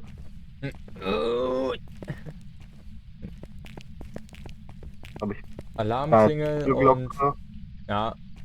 Und halt Lautsprecheranlage, diese Achso, Announcements. ja, das ist die Lautsprecher. Das ist Diese Announcement-Dinger. Durchsagen. Solche Schulen müssen wir in Deutschland nicht, solche großen Schulen. Wir haben wahrscheinlich Durchsagen irgendwo und Dinger. Ja, in Deutschland ja, mit solcher Art von Schulen, diese. Da kommt die Decke komplett runter. Auch wenn es bei einem College, deutsche Colleges sind ja nicht aufgebaut. Die sind einfach, hast du halt deine Arbeitsplätze, fertig ist und ein Schlafzimmer. Oder so. Und dieses mit Krankenzimmer ist auch durch amerikanisch, aber haben wir natürlich nicht. Wir hatten damals also in der Grundschule hatten wir so ein Zimmer für, wo jemand da sitzen sollte, wenn er erkältet oder irgendwie krank war und dann abgeholt werden sollte. Hatten wir nicht, wir hatten nur Sekretariat, nicht warten Sekretariat einfach. Bioraum oder so, Chemie, Bio. Einfach ein Labor, ein Laborraum. Dann wird Wissen gemacht, Chemie, Bio, LOL. Ja, das ist ein Lager. Die Lampen hängen zum größten Teil noch. Phasmophobia am Abend ist immer lustig, immer nach der Arbeit erstmal fett erstmal Phasmophobia spielen und das nochmal mit Gehirn ficken. Geil. Weil du so viel nachdenken musst, was Phasmo und aufpassen musst, dass du nicht gleich hier direkt einmal aufgehst wie so ein Schnitzel. Auch nicht. Telefon. Feuerlöscher ist auf jeden Fall weg. Diese meine ich ja, die Zirkel. So ein Ding. Du machst halt hier, weil ich schaff da ein Ding rein, ein Stift. Ja. Ah ja. Und diese ältere Modelle, die gibt's heutzutage auch noch. Heute war, du musst einfach nur anspitzen. Ja. Und Zirkelminen sind ja halt immer schnell weg. Der Feuerlöscher ist auf jeden Fall weg. Ja, weil das sind teure Sachen im Feuerlöscher. Nee, aber die werden ja auch zurückgelassen. Und achso, hier draußen, aber man gehört es ja auch noch zum Geisterort. Nee, das ist einfach Auszeit. Achso, weil es hier draußen kalt ist. Wer lustig, wenn so ein Geist draußen sein könnte? Einfach im Van gehandelt, Finger. Die Lampe kommt schon runter wieder. Ja, die ist ja mehrere Jahrzehnte hier. Rum. Bitte geht. Alles gut, ein Test. Aber Stromrechnung haben sie, bezahlen sie wohl mal. Warte mal, ich wollte hier gerade ein Zimmer finden, wo ein Dings verbunden ist mit, also ein Fenster, was im Gang war. Ein Fenster im Gang? Ja, das ist ein Fenster. Oh, wir müssen da noch hoch. Ja. Aber was ist das hier? Ach. Hier waren wir. Dann muss Der Elektrische Junge. ominös. Wo kommt denn der her? Ich habe bisher noch Irgendwie nirgendwo so habe ein Tier gesehen. Momo. Was? Wo? Was? M0 M0 HD im Kopf. Momot. Momo. Momo. Momot. Ja, ich kenne Momo. Das Zimmer sieht relativ okay aus. Das Vogelfieh. Ich kenne dieses Vogelfieh. Ja, das ist ein Geografiezimmer. Eine Vogelstatue, ja. Aber die will ich nicht im Kopf haben. Die ist. Ach so. Ah. Nee, nö. Hm? Nee. Ey, Smokey. Smokey. Ja, das ist an manchen Tafeln. Shack, nicht Shrek einfach. Also, warum? Oh! Wo kommt die Tür? Ne, habe ich einfach abgerissen. Tut mir leid, ich hatte einen Wutanfall. War Hulk. Smokey. Smokey. Nicht. Oh, Hashtag. Gabe. Ey, in Discord, Gabe. Hashtag 33. Oh. Wenn es funktionieren würde. Nein, das ist zu kurz. Also auf einmal. Okay, Also. Es wurde eine Freundesfrage an Gabe 33 gesendet. Was? Wo hast du mal. Wo hast Das du Zimmer meine. wurde quasi komplett geräumt. Was kommt? Achso, so ein Sprech. Ja. So, heute reden wir über die Schulregeln, ja? Ja, hier, das ist ja auch ein Ort, wo man Poetry Slam dann geredet hätte oder sowas. Oh, Junge, nee. Das sieht auf jeden Fall danach aus. Ja. Ich sag mal, aber ich kenne keinen YouTuber. Kenne keine Streamer. Den Streamer Momo nicht. Welche? Aber nicht. Das ist eine große Tafel gewesen wohl. Ja, Sogar 2 Tafeln. ja, kann man Jo, ja. der Feuerlöscher war noch da. Ja. Aber Die ich bin Lampen erstmal kommen weg, auch so runter. alles gut. Oh, man hört sich. Jo. Mein Kamerad, man hört sich. Wir werden noch ein bisschen weiter Gespenster jagen und nachher werden wir wieder einen chilligen machen und YouTube Ja, Geisterjäger gucken. Das ist immer auch faszinierend, wo manche Dinger einfach quasi komplett bar sind oder so leer oben. Das ist unsere Ritual heutzutage. Wir spielen mit Phasmo und abends so irgendwann sagen wir, komm, wir gucken Ghost Fights was, ne? Welche Folge sind wir? 1. Na gut. Oder Debrief. Wir sind jetzt 1 Debrief. Debrief ist so, wo sie über die Sachen und Evidenzen so sprechen.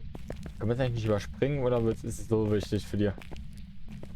Du kannst halt sehen, was so die Evidenz, was Shane darüber denkt und so. Und dann Und auch nach der Runde gleich gucken, ja klar. weil die Folgen gehen ja fast eine Stunde. Wer mitgucken will, kommt einfach in Discord rein oder sagt mir vorher Bescheid und ich habe mir auf Discord hier über DM oder über allgemeinen Chat, das jetzt gucken will. Hier war mal, das Wasser ist weggerostet. Hier war Wasser drin normal. Weggerostet. Hier. Nein mal. Oh, ja. Time to take a piss ist aber Waschbecken hier. Time to take a piss. Bei uns in der Schule sind in diesen Pissoirs irgendwie so ein komisches Ding drin, ne? Stein. Damit so ein gelbes Ding. Nein. Zum Blockieren von irgendwas und ich weiß nicht warum. Oh, da fehlt die Brille. Oh, wird reinscheißen. Ja, ich weiß noch in Schule, in alten Pissoir, ich hab gegen jemanden gepinkelt. Mit Druck. Da habe ich außerdem falsch gezielt und auf einmal voll jemand so, oh shit. Portugal fehlt in jedem Zimmer. Ja, Portugal wurde nicht gemacht. Warum ist der Licht an? Bad? Das hat die angemacht kurz.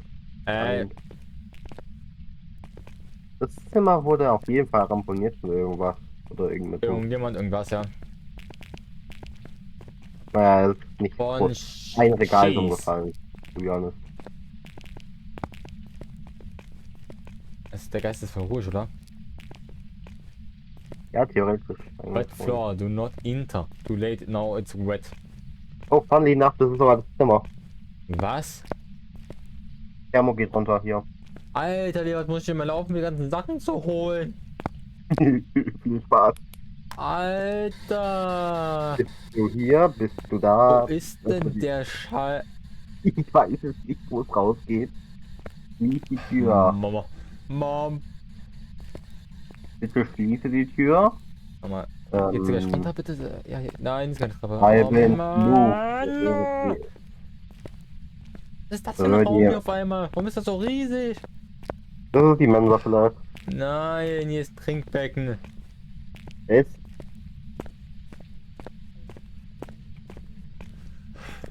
Alter, jetzt muss ich mir schon jetzt laufen. Nur für den Scheiß neue Sachen zu holen.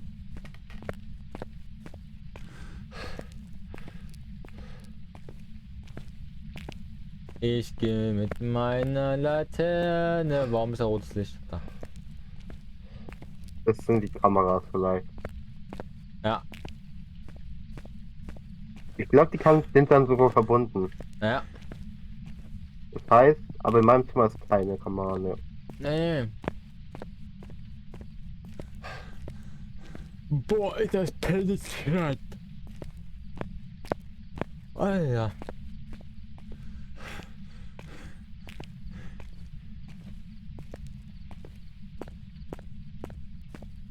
Oh, ich glaube, irgendwas hat den Generator getrippt. Nein. Dear God. Oder das Licht funktioniert nur in dem Zimmer nicht. Kann ja auch sein. Bei manchen auch ist es halt dumm. Nö, funktioniert überall nicht mehr. Aber mir ist bei mir Zimmer kalt, Alter. Ja, der Generator wurde überall, der Generator wurde gerade eben getrippt. Aber mir wird dran Zimmer voll kalt, Alter. Voll angenehm. Nice. Komm. Also der Generator wurde gestolpert. Na, shit. Und wenn wir den Keller finden irgendwo, weil ich eine Schule hat eine Keller ja eigentlich normal, Er handelt. dann ist er wohl nicht in meinem Zimmer. Doch nicht. Weil hier oben ist gar nichts.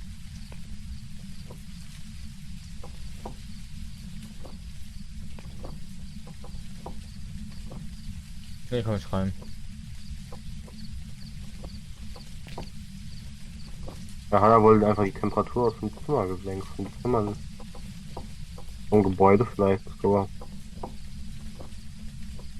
Aber ich habe den vorher noch nicht zu Ding gehabt. Also es gab keine Temperaturen das Krieg vorher.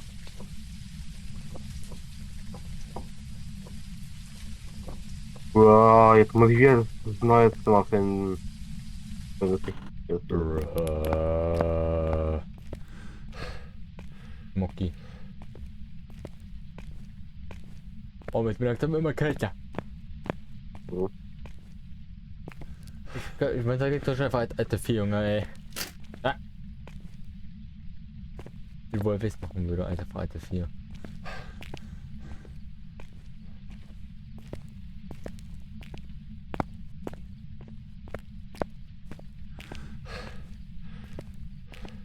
Wo muss man entlang?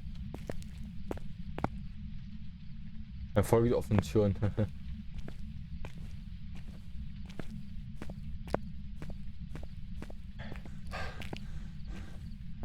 Hey, was geht? Hab nie war. Nee, nicht viel. Wir sind gerade in der Highschool, Anfängerniveau, um jetzt mal zu gucken, um halt zu gucken, wie es so ist, ne? Und ja, der Geist ist sehr penetrant. Darf ich deinen Traum erzählen, was ich gestern hatte? Das kommt aber sehr spontan, aber jo. Wenn das jetzt nicht persönlich ist und vielleicht den Stream jetzt beeinflussen könnte. Oh, der Traum war verstörend. Bruder, ich habe heute geträumt, ich würde verbrannte Asche von Oma mit Mixerwasser und so mischen und genießen. Bruder, es war schön. Warte, was? Ich hab nicht verstanden. Ich würde verbrannte Asche von Oma mit Mixer mit Wasser und so mischen. Das genießen. What the fuck? Mit Asche? Verstehe, Asche und Wasser. Hallo. Bro, das ist ein sehr komischer Traum. Ich bin entschlossen, dass wir das falsche Zimmer gefunden haben. Weil du hast ja gesagt, der Hunted und der war hier nicht. Hab den ganzen Tag nichts getrunken wegen dem. Also du musst was trinken, sonst kippst du einfach um. Dehydrated, mein Freund. Weißt du. Kenn ich. Hab ich heute auch Probleme gehabt, Kopfschmerzen in Ah, Latein. ja, wird doch ein Trotz. Ja, Latein kann ich verstehen, wegen den Dämonen. Ja, trotzdem so verstört gewesen. Ja, ist selbstverständlich, wenn du so einen oben hast, ist ja. Wir irgendwie auch erstmal nicht trinken. Ich würde trinken. Wenn du dann träumst, dass du von deiner Oma die Asche mit Wasser trinkst und es genießt, Ich glaube, ich würde trotzdem trinken. würdest du deine eigene Oma trinken. Nö, ich würde im echten Leben, wenn ich wach bin, trinken. Die Asche vom Oma sah so echt aus im Traum. Oha. Ich habe Alzheimer, ich hätte es vergessen, nämlich kurz nachdem. Das ist ja wirklich so ein Traum, dass man das merken kann. Ja, ich vergesse immer, über was ich träume. Größtenteils. Ab und zu weiß, was ich von nicht träume. Manchmal sind einfach wirklich nur solche Träume. Du wachst auf. Nein. Warum ich geträumt habe. Du träumst einfach so auf einmal, warum ich geträumt, dass ich in der Schule bin. Hä? Was will ich in der Schule? Was ist das jetzt bedeuten? Mit GER. Ja. Was für ein Handgeräusch? Ja. Es geht um Ich habe gerade ein Piepen gehört. Es geht um eine Skala von 1 bis 10, you fucked. Hä? Da ist er! Mein Beste. Good night. Als ich getrunken habe, hat Oma sich geformt innen und hat meinen Darm gegessen und hat mich gesteuert und meine Augen ausgestochen. What the fuck ist das für ein... Bist du sicher, du hast kein Fieber gehabt? Und dann bin ich aufgewacht mit miese Kopfschmerzen. Das ist ein Traum, der... Uiuiui. Frage, hattest du Fieber? Ich weiß nicht, was ich für diesen Traum deuten soll. Ja, auch mal dabei, by the way. Mit der toten Asche von einer Person. Das kann man vielleicht Person vermissen, ne? Ist klar. Am besten den einen tötet. Vielleicht tötet aber vielleicht tut der Frust weh. Der Verlust der Person, dass sie dich tötet. Ist ja so. Innerer Frust, tot.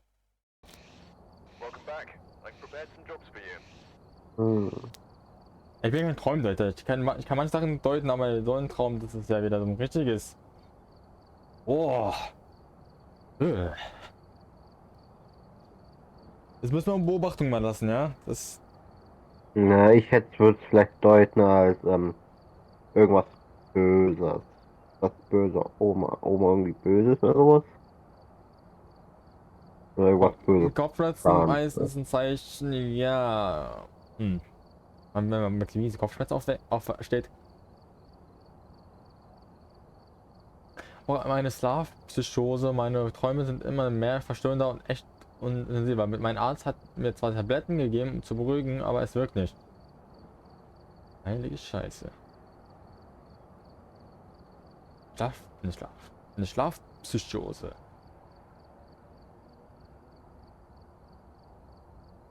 Wenn Tabletten da nicht gegen helfen. Jo, dann bist du verloren. Scheiße. Ich sag so, wie es ist. Ja, ich überlege gerade, wie kann man da helfen? Habe auch mehrere Schlafparalysen. Ja, das habe ich auch jeden Tag, eine Schlafparalyse. Ich weiß, wie es ist und solche Probleme. Manche Träume sind auch nicht gerade schön. Aber ja, so verstörend, dass man in den Traum sterben tue ich auch immer. Bei mir ist also, ich sterbe in jedem Traum. Ich habe eine Schlafparalyse gleich direkt danach und eine Panikattacke. Also bei mir ist wirklich schon Angst drauf. Aber das ist schon, wenn du Tabletten schon bekommen hast, ey. Gerade. Kommt doch auf dem Alter an, ne? Oder? Kommt es auf dem Alter an? Ich hab im jungen Alter ist man noch anfälliger für Sachen. Wenn man älterem Alter ist, was weiß ich, ja, man muss schon richtigen Shit erlebt haben, dass so welche Träume kommen. Weil Träume sind nur Verarbeitungen von Geschehnissen. In der Vergangenheit passiert sind oder vielleicht in der Zukunft passieren werden. Das ist ein Von Traum. daher könnte man auch wieder das Argument bringen, von wegen Monster, die du in deinem Traum gesehen hast, hast du schon mal gesehen. Du versuchst nur die Erinnerung zu unterdrücken. Genau. Ich meine, das passt ja. Das habe ich mal erwähnt. In meiner Kindheit war es sehr schlimm, danach weniger und jetzt halt extrem stark. Ja, weil der Körper bestimmt die Sachen wieder auch rauszieht aus der Kindheit. Und Kindheitssachen sind halt ein Trauma und es wird immer da bleiben. Was alles in der Kindheit passiert, bleibt für immer im Kopf. Okay, Kollege, gehen wir. Weil das kindliche Gehirn dann auch halt lernt. Weil ja diese Lernphase bis im Kind als Alter bleibt halt da, für immer. Was man eigentlich machen kann, ist, keine Ahnung. Leider damit leben.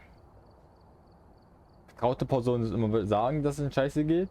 Mutti, Vati, Freund, Freundin, weil weiß ich, wen. Wenn der Arzt nicht viel helfen gehen kann, ja, die Psychologen kann ich komplett abstreiten. Was? Naja, wenn die Träume weitergehen, werde ich mich erlösen. Was bringt's damit? Nein, Selbstmord ist keine Lösung. Auch wenn die Träume verdammt nochmal irre sind. Lass dich nicht von den Träumen runterziehen, auch wenn die dich, sag mal, ruhig runterziehen. Einfach weiterkämpfen. Du wirst irgendwann das Licht finden und dann ist der Traum vorbei. Das wird schon irgendwann wieder einen Weg geben, wo du raus bist aus diesem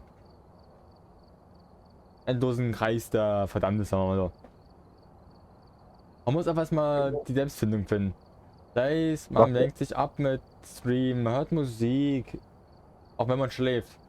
Und man liest ein Buch. Irgendwie muss man es ablenken. Auch dadurch, dass man, wenn du es ja am Tage machst, kann der Körper es ja auch merken und dadurch, sag mal, was Positives aufnehmen und das Negative halt unterdrücken. Man muss auch positiv auch denken.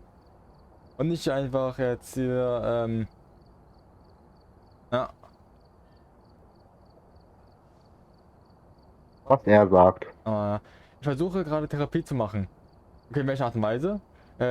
Immer wenn ich aufwache oder in einer so komischen Situation bin, auf die Hände zu schauen, damit man merkt, dass man träumt. Mhm. Das ist eine Therapie, dass meine Hand guckt. Hm? Hm. Gut, Mama, dass man träumt. Auf komische Situation.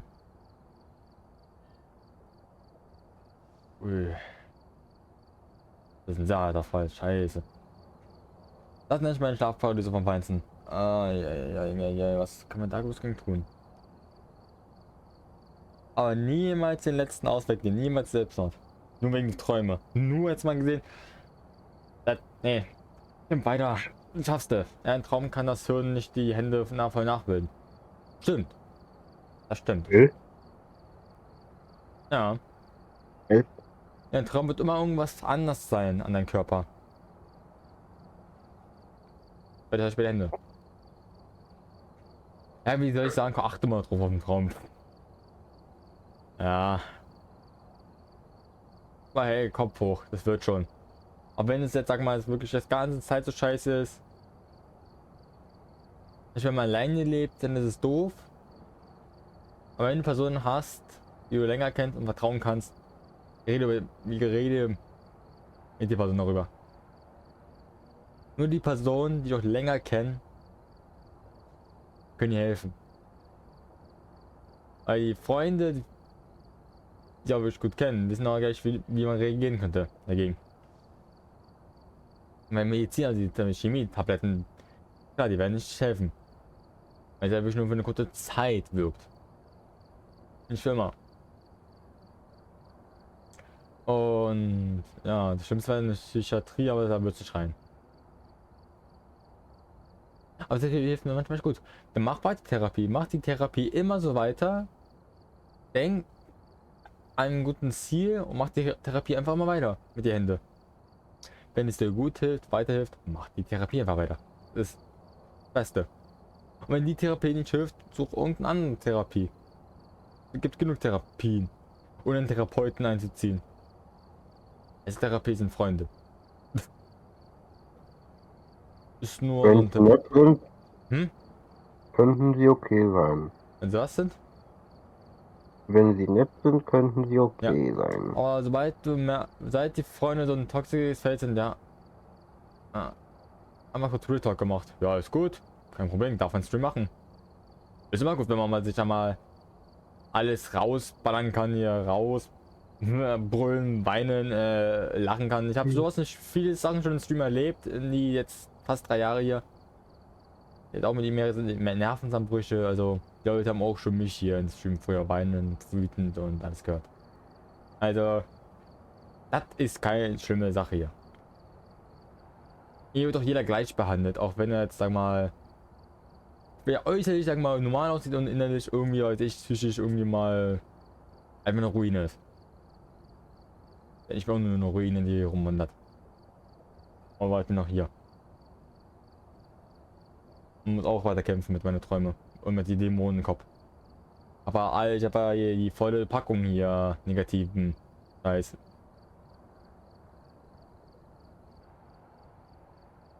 Aber ja, so ist das. Stream ist auch Therapie. Wenn man einfach nur Scheiße labert und geht. Oder halt, weiß ich. Videos guckt, Filme guckt, und so alles, was du machen kannst auf Twitch. Mhm. Meine Videos kannst du alles gucken auf YouTube, außer halt, ja, ist klar, halt, welche Videos nicht gucken darfst hier, aber. Bang, bang, bang, bang. Was? Bang, bang, bang. Gangbang. Ja, solltest du jetzt nicht auf Twitch gucken. Das ist keine gute Idee. Oder auf YouTube. Auch nicht. Da kommst du gar nicht zum. Ist ja age restricted. Ja, eben. Aber immerhin war eine gute Entscheidung herzukommen. Um Retalk zu machen. Was manch ein anderer Streamer gesagt hat oder zu reagiert hätte. Manche Streamer würden das ignorieren oder einfach so abblocken. Dann kommen halt Gedanken. Na, dann kommen halt Gedanken, ist das, weil ich ungläubig bin? Danach kommt der Gedanke, wer schützt mich? Allah oder Jesus? Am besten gar nicht befassen mit so Zeugs. Genau. Ich glaube an sowas nicht. Ich bin ehrlich. Aber Wie nennt man es, Atheist? Ich bin ungläubig, ich bleibe ungläubig. Man kann gläubig sein, man muss gläubig sein, aber nur weil man jetzt nicht gläubig ist, kommen dort nicht solche Träume. Und man muss an sich selbst glauben. Man ist der Gott für sich selbst. Man ist sein eigener Herr, man entscheidet über sein Leben. Nicht irgendein anderer, sondern du selbst. Außer man ist halt eine Religion, dann glaubt man halt so an den. Das würde ich keiner abstreiten. Einfach über die Zeug befassen, was man nicht mag. Einfach nur die Sachen befassen, was man nicht mag. Ich bin jetzt kein Philosoph oder ein Therapeut. Nur meine Erfahrungen. bist du wirklich nicht. Und danke für den schönen Follow. Hab nie war. Wo ist der Neue? Und herzlich willkommen für die Rekruten. Der Recruits. Bei dem Typen da. Ja. Nehmen Sie sich Zeit, Geduld. Und chillen Sie bitte. Und akzeptieren sie, wer sie sind. Genau. Alle werden akzeptiert, egal wie sie sind.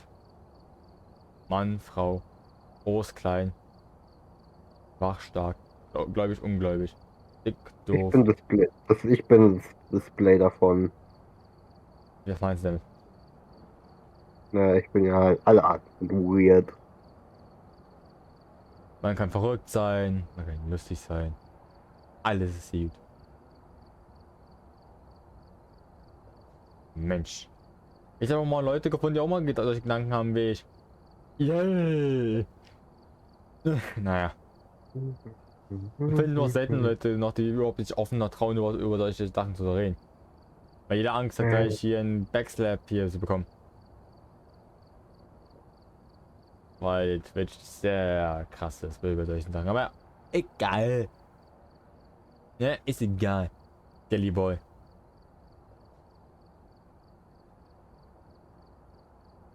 Der Skelly Boy ist schon tot. Der hat schon den Tod gesehen. Wie war er so? Sehen Sie mal, wie ist er tot so? Skelly Boy. Hä? Hä? Ja, du Niklas. Du bist ein Skelett. Ach so. Wie ist er tot? Wie riecht er so? Wie sieht er Genau. aus? Ich habe heute auch schon öfters erlebt. Phil. Base. Es ist based. Ein Tod ist based, Junge. Ach, ich bin überfahren. Based. Nee. Based. Ich wurde einfach vom Flugzeug überflogen. Ja, based. Mich hat die Katze getötet. Based. Weil der Katze hat sich getötet. Based. Tja.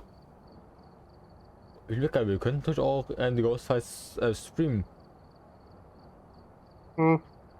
Sag ich dazu, Niklas? Keine Ahnung, mir egal. Ja, dann switchen wir mal zu Just Chatting und gucken mal. Ich glaube, ihr könnt alle Englisch. Die Ghost Files. Ist auf YouTube, also dürfen wir es gucken. Okay. Also, du willst mal vielleicht Ja. auf Twitter, auf dein YouTube, dein Twitch-Ding umändern. Das führt zu einem nicht vorhandenen Twitch-Account mehr. Was? Kamerad-J, tut uns leid, dieser Inhalt ist nur verfügen, wenn du eine Zeitmaschine hast. Twitch.tv/Kamerad-J ist nicht vorhanden. Nee? Ist vorhanden? Nee, ist nicht vorhanden. Nee? Zumindest nicht. Nö. Bist du nicht Also, fest Server auf dieser Twitch? Host dieses Kanals serviert immer den besten Content, das stimmt. Welcher? Steht bei mir als Beschreibung hier. Wenn du hier auf die Community gehst und auf den Chat hier. Da. Der Host ist dieses Kanals. Serviert immer den besten Content, ja, das stimmt. Aber was, warte mal. Hab viel erlebt, Vater durch Autounfall verstorben, meine kleine Schwester ist durch Krebs gestorben. Warum muss ich diese Schmerzen ertragen? Du heilige Scheiße. Mein Beileid für deine Verluste. Mein herzliches Beileid. Ach du Sch Der Autounfall, ja, man hat ihn vielleicht irgendwie aufhalten können. Mit Krebs. Fies. Krebs ist fies. Ein fieses Arschloch. Krebs ist wirklich ein fieses Arschloch. Weil sie kommt einfach angedackelt zu dir und wo weg bist du. Also mit Autounfall. Ja, man muss halt ein Leben viele Verluste ziehen, aber man muss weiterkämpfen. Es gibt kein Ende. Es muss weitergehen. Weil wenn man aufgibt, weiß man nicht, was danach kommt. Einfach mal weiterkämpfen. Ja. Aber auch viel erledigt. Ich muss leider auch hier meine Oma, Opa, meine anderen Freunden gehen sehen. Und weiß ich, wer alles von mir gegangen ist. Keine Sorge, du bist nicht alleine. Nicht nur du hast Leute verloren. Und nicht nur du hast halt Scheiße erlebt im Leben. Kann ich schon mal so sagen. Der Kamerad, der gerade bei mir sitzt, der kann mir weisen, als er schon eine Scheiße erleben musste von mir. Jupp. Was ich alles schon gemacht habe wie Drohungen, Alter. Jupp. Nicht, keine Morddrohungen oder so, bitte, ja, aber du. Ja. Man kann nicht mal vorstellen, was ich wohl will.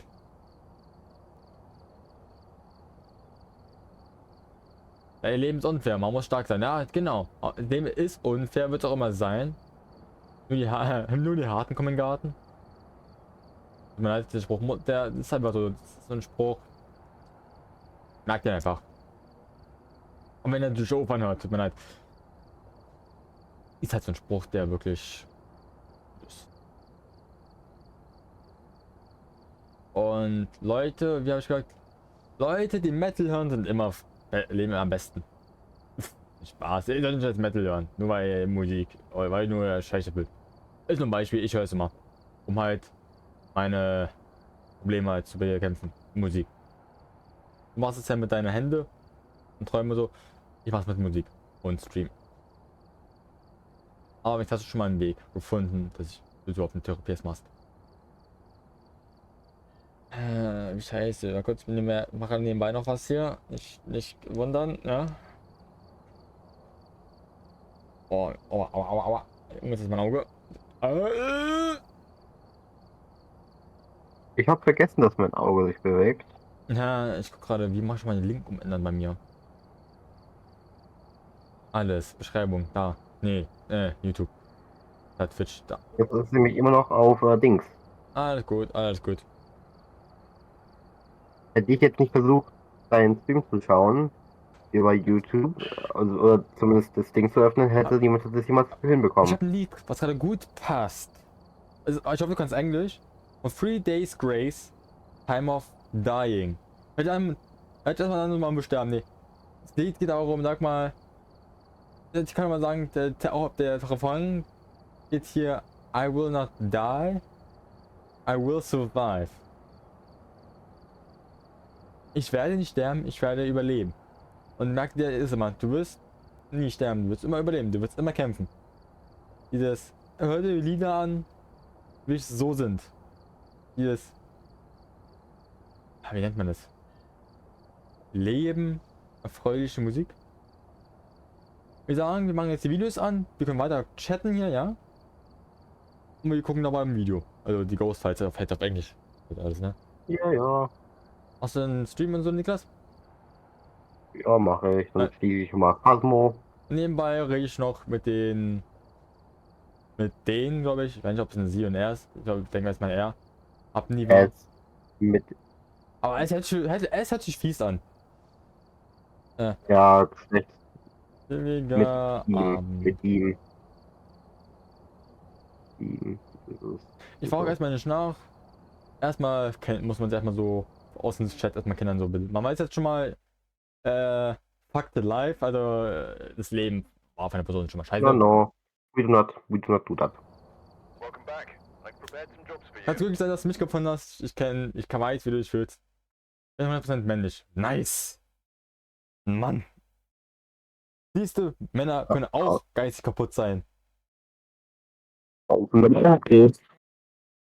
Hm? Und das war auch okay. Na kurz, ich brauche euch auf Musiker dann, Operetta. Jetzt genießt. Do that. I'll crawl around and a little Gleich, ja. apology. I'm sorry. It's so dirty down. Kurz, ihr braucht da.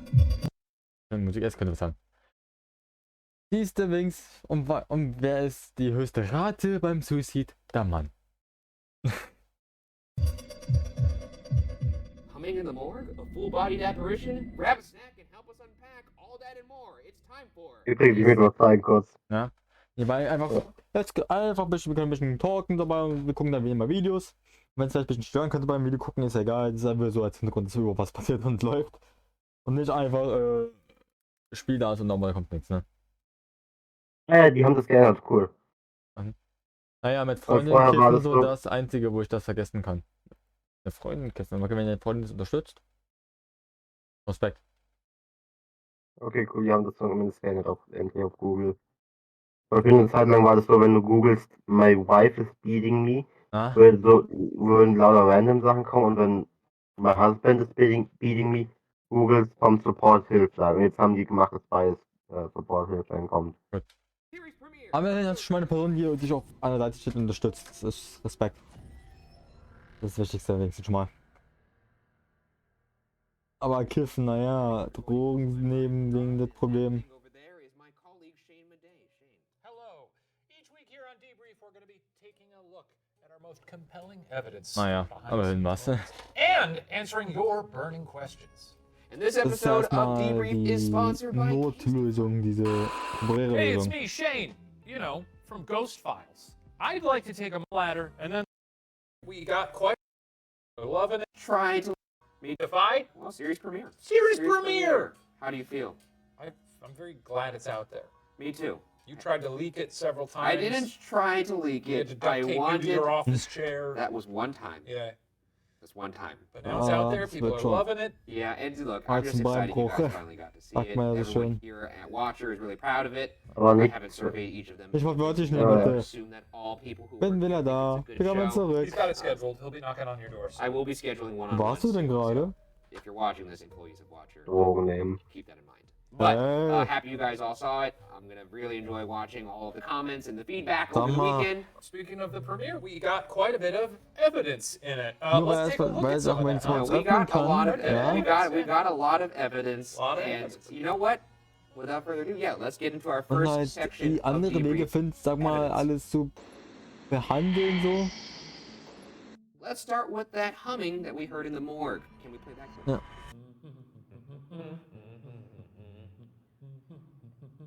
Take it away. Was? Ja. So ist halt, ne? Are you hearing that? Yeah, a little bit. Are you hearing that? Was können wir noch labern? Und nichts mehr einfällt, Tell you what. guck mal, was das Video will sagen. Wenn uns noch was einfällt, können wir auch weiter labern. Weil ich bin gerade erstmal so, What, really? was soll ich noch sagen? Tell you what. Oh, man gewöhnt gerade ein bisschen Matsch. Many times throughout this Gerade ein bisschen überlegen. series, where Ryan is so locked in his own brain No, with wait. fear, your fear cage, Fear cage. that I had to point out moments to you, which I'm trying to do as a, you know, I think I want to preserve a little bit of your fear this time. So Yeah.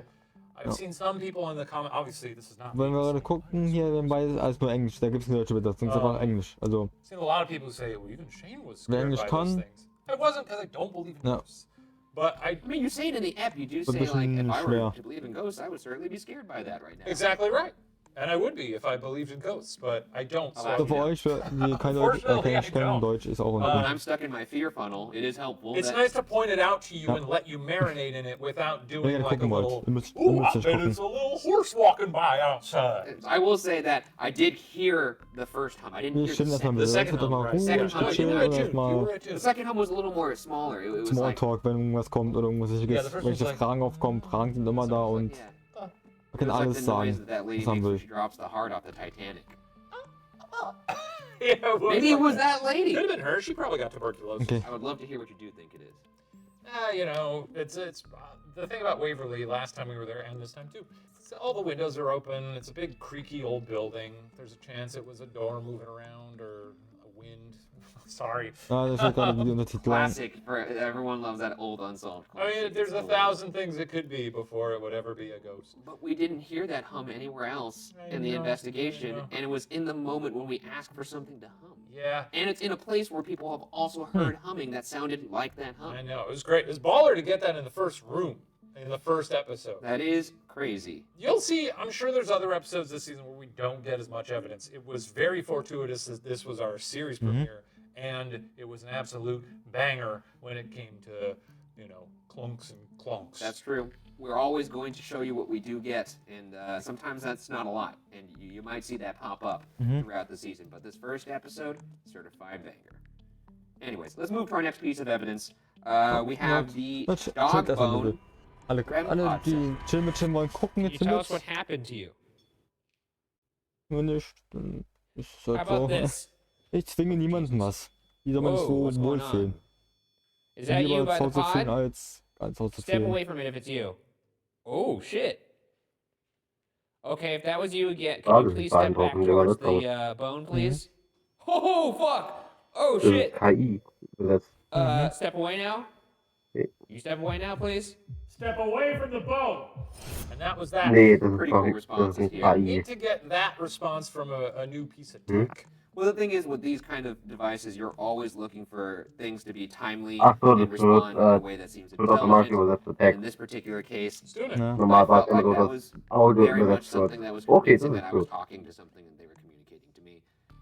I like the REM pod because I like the fact that you could demonstrate how it works with a human, showing them kind of break that field. So do you legitimately think the REM pod was a ghost of a dog? Or it was so intelligent, it could have been maybe a person crawling around on the ground I think all it's- fours I doing think- some puppy play. No, I don't think they need to be crawling on the ground to make the REM pod go off. I think I it see. was the guy who fell down the shaft with the dog. Okay. 'Cause I don't think the dog is like saying, like hearing me say, step towards that if you understand yes. And the dog's like, Step away from the bone. Okay. step away.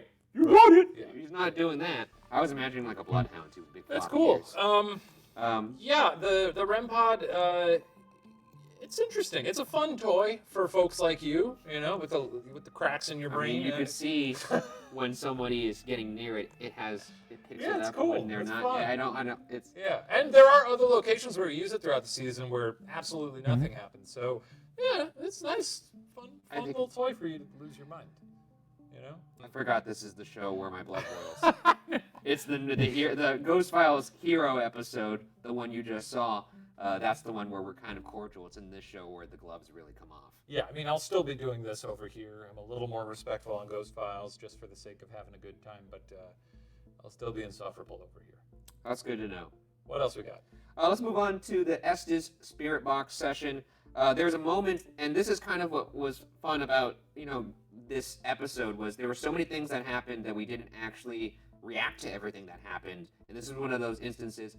I'm over there, I'm saying the things that I'm hearing. I can't hear any of the questions that Shane is asking. I believe I say, what is that? Ich glaube, You know what? Let's just show the clip. Okay. What is that? This is an Osmo. It's a sort of like a gimbal Box. Yeah. Sorry, my Osmo is. What the fuck are you doing, Osmo? So you can see in the clip, I say, what is Das that? machst du Osmo. And then Shane goes, oh, Osmo. And then it says box. Box. Which is like what the Osmo kind of looks like. And then the Osmo fails, which is just like a really cool moment that I couldn't see that because I couldn't even hear you. So like there's no way I would be able to point that out. That's true. And even in watching the edit, it didn't occur to me. And it was actually Mark, our director, who was like, that's a little weird that it says box. And then it shuts off after, getting a response. I thought that was pretty cool. In defense of other things, the Osmos, those things are garbage. They fail all the time. We don't use it after episode 1, right? It does call it box, though. There's a countless behind the scenes of us on Unsolved of me going, come on, you little piece of shit. That's true.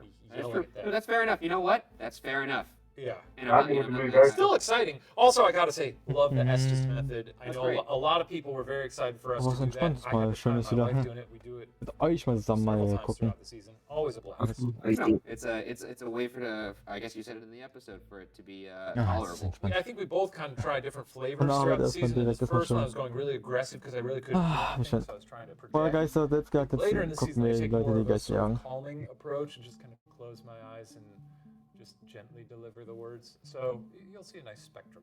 No, yeah, I'm sure people will be looking out for that. Is this the kind of show we're going to be doing here with this kind of sass? I didn't think there was any sass there. Sounded like I'm some sure people there's did. going to be some people that are out there going, love the arc. Well, let's move on to Timmy's balls. Roll the clip. Here we go. Timmys Eier. Mhm. Denn Ich da. sag's. Ich spiele mit Timmys Eier. Season premiere. What are you doing? Kochen. All right, now that's what I'm talking about. All right, Timmy. I'd love for you to send that back. Mhm. Mhm. Should we go find the ball? Yeah, I think we ought to. Where did that ball go? Timmy, Tim, here's the white ball, they're right next to each and here's other. the blue ball. Blue Yeah. ball? If anything, now I'm really impressed that we got the ball to land. Yeah, really nice. It looks like they're little prizes for us. As you can see from that clip, this is something that I, for whatever reason, didn't react to on location. Shane even pointed out, saying like, "Oh, they landed right next to each other." So many things I pointed out. I'm telling you, I was in the fear funnel. I know. It's actually funny because, and we'll talk about the balls in just a second, but Das war wirklich ein dummer Joke über die Person, Ja. dass sie jetzt immer wie Eier dachten. Ja, moin. Weil hier ist es ja immer I feel über like Bälle. even when we left, by the time the first edits of that episode came in, months later, like when I saw the hum footage, I was like, oh yeah, Yeah. that happened. Like we left there being like, this seemed like a pretty good episode. Like not even registering all the things that occurred. I think it was one of those things where so many pieces of evidence were occurring live that we weren't really used to that. So Yeah. I don't think we've been in a building that was that active before, honestly. So it was just Oh, kind of hard to, the Sally House. I guess, react to all of it. But I will say, after looking at it, I was like, how the hell did I not react to the fact that I kick a ball down the hallway and then I throw a ball, which you see as hard as I can, and the two balls land directly next to each other, centered perfectly in adjacent doorways. That's almost as crazy as the ball landing under my name. And when you couple that with the fact that you hear noises coming from down the hallway before we go to find the balls, it's pretty fucking creepy. I'm sure people will talk about it in the comments. I don't know, because we're filming this an hour and a half after the episode has aired. Do you think it's more than coincidence that those balls were next to each other? No, I don't. You don't think that someone placed them there? No, I don't. Why would think that's you even ask possible? me that? I don't know. I mean, I thought I, maybe so you'd be the, like, the, yeah, I do. the shuffling was like the ghost being like, oh shit, they're coming. What's scared? Put these balls here. I think, what if he was like this? Oh, shit, okay, where's the Ryan? Where's the Ryan on the wall? Yeah, You know what? oh, not near him. Do that. Yeah. Wait, why is the ghost hiding? Isn't it translucent? Oh, yeah, he just does this. He just goes, Oh, he just goes in translucent mode, I you like know? that. No, I am always kind of weirded out when people, like even the your name or the ball under your name moment. Good stuff. Yeah, good stuff. It's just, more likely that a ball would roll somewhere than, ghosts. I just think it's just interesting that the two Very times Ist der we've done the besser, wenn es eine Holocaust, Würfel wäre oder so. strange things have happened. Both Ja, times, you beeindruckend, don't think ja. that's a little strange? That's great. It's great for content. It's you good know? tube. It's good tube. Fair. You're a Ist tube. das ein YouTube-Joke? I am a tubeman. That's true. Anyways, let's move on to this is probably what a lot of people are going to be talking about. The Shane Solo apparition. Is it an apparition? Is it not? Let's watch the clip. A little better, on account of the way of the world. But, now we're doing our own thing on Watcher, so that's pretty fun. So I guess it's kind of a mixed bag. Do you want to play? Y'all want to play a fucking game? You little punk?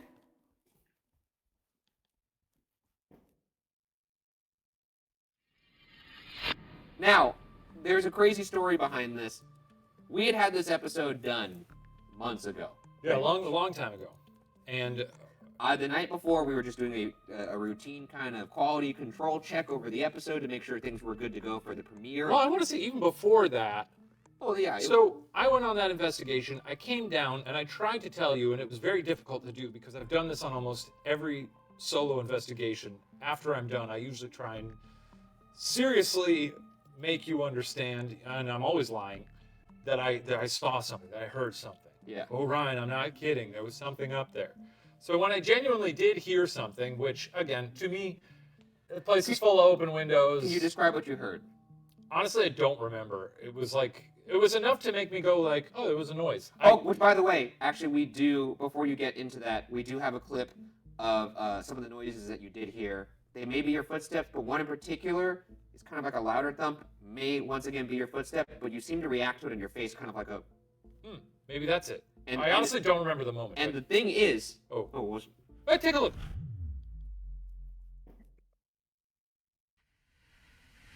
That's actually what got me to find the figure. Okay, so we went on it. I tried to tell you it happened, and then we looked through the footage and couldn't really find anything. And then the night before, I had not personally scrubbed through that Shane Solo investigation, and I don't know what possessed me to think, you know what, this is a good time to just take that upon myself and look. And so I found some noises, and I was like, oh, that's weird.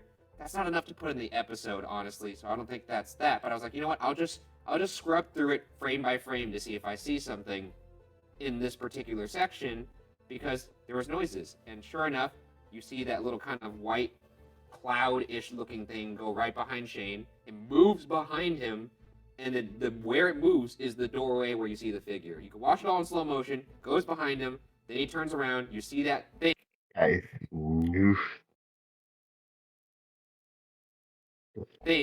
if you want to call it that, I believe it's a thing, Da ist nicht, du dummer Idiot.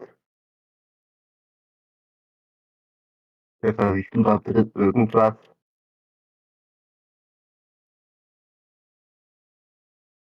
Ich kann nichts drin erkennen.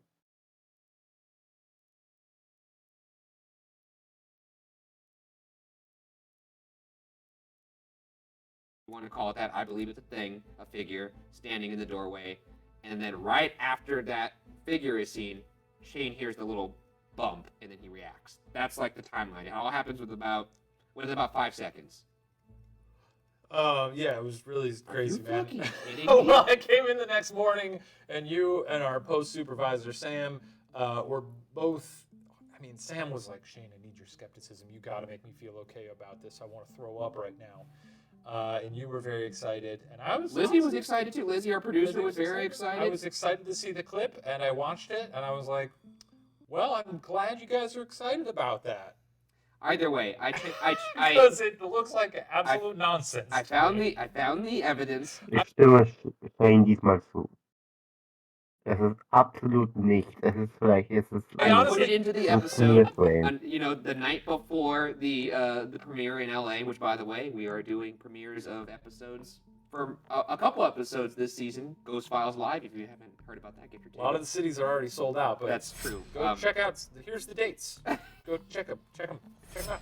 Everyone in the theater seemed to react in a way that it looked like That's great. Though I've seen some comments already on YouTube who are like, I don't know what that was all about. I genuinely can't figure out, like, I know that you're spooked by the whatever's in the doorway. I don't know. It looks like a face to me. I don't see a face there In at fact, all. it looks so much like a face. You can see the two glints, which look like kind of lights. Glints? It looks like I have two eyeballs because there's two. And then when the face turns, the lights go away, which is what happens when you turn away with your head because the light's reflecting off your eyes. This could be a kitty cat man, right? Or just a normal man.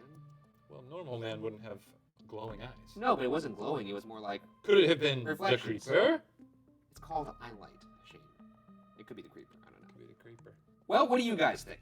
I mean, you could see us bicker all day. Let us know in the comments if you disagree. What did if you agree. find most compelling? You know? What other moment? Did we miss something? Huh? Let us know. Let us know if you think Shane has pebbles for brains and can't see evidence when it's kicking him right in the face. And let me know if you think I'm the greatest investigator who ever lived. Those are the two options? I mean, I'm sure there's others, but those are the ones that come top of mind. Interesting. All right, well, onward. All right, enough of that. Let's move on to our next segment, Cutting Room Floor.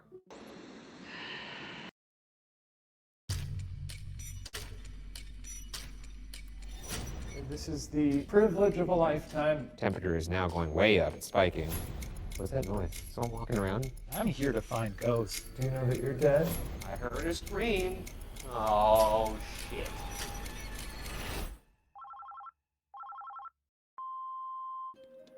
Hi, my name's Michelle, and I have evidence from Alcatraz. My name's James, I got that. suddenly felt like somebody was watching me. Yeah. Stick figures show up on the Can you guys investigate?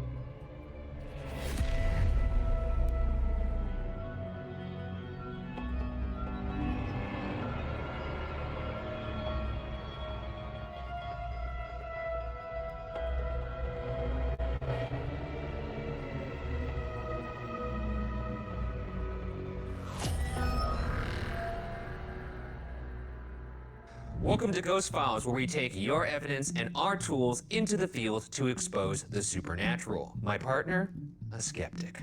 Myself, a believer. Both of us, truth seekers. This week, our team travels to San Francisco, California to investigate Alcatraz Island.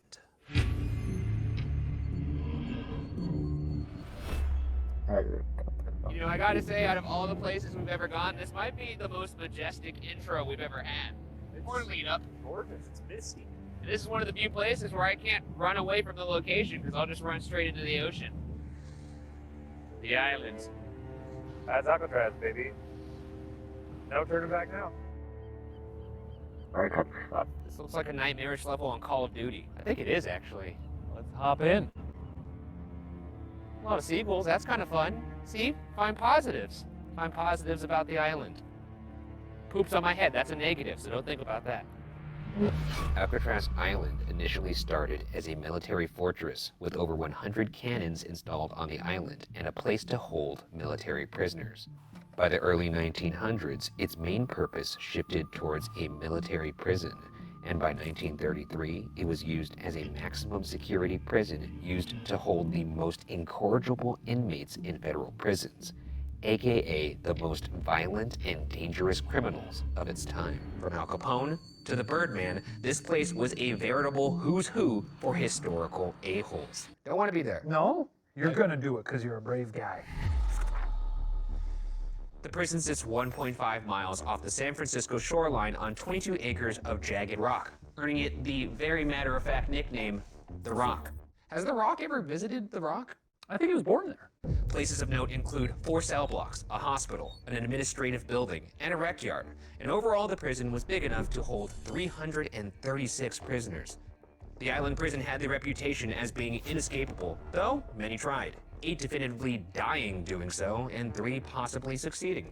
We've also placed cameras and audio recorders in 2 of the more active parts of the building in hopes that we catch activity when we're elsewhere. One looking down a large cell block area referred to as Broadway, and another in the hospital wing.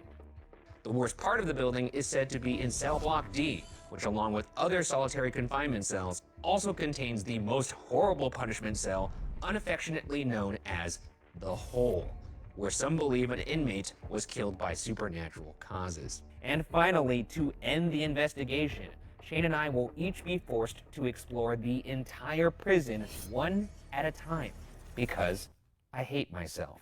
Any questions, big boy? No, this is a prison. Have you been to Alcatraz? You know, I've been to more prisons than I ever thought I would be, but I've never been to Alcatraz. I've spied it from the shore. Oh, there's a bunch of seals by that place, too. Boy, do they love rolling around. They do love rolling around and slapping each other. I wonder if the prisoners could see that. I don't know, but if so, lock me up. I'd love to just jump out there and join them one of these days. Just get all slick, roll around. I don't know about that part, Yeah. but... Have you ever been? I have been to Alcatraz. I went once as a young boy. What did they lock you up for? Very good, very good. Too much cotton candy at the boardwalk. Ew. Alrighty, well, I think we covered the layout. Without further ado, the investigation begins. Our first room we'll visit is the shower room.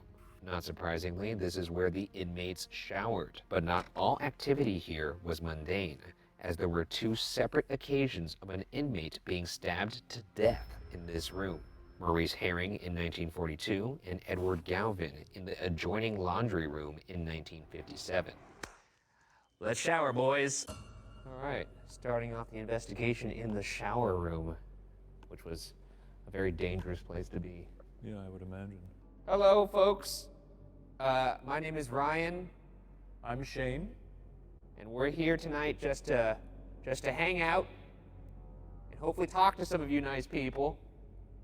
Relative Well, no usage need of to- nice there. No need to judge them right now. No, everybody can be reformed. They did their time. They did their time. That's right. Well, if there's anybody here that would like to reach out to us, can you make your presence known? Can you say something? Can you move something? Hell, you can even touch us.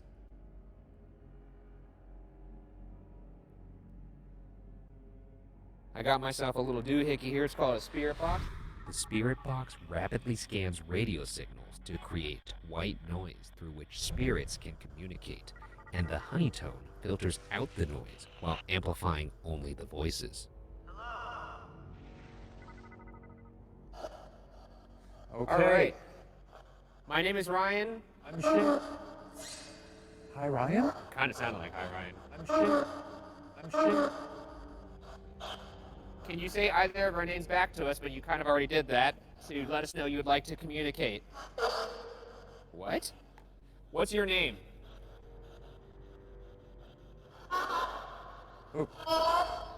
Pain. Hello. Can you tell me your name?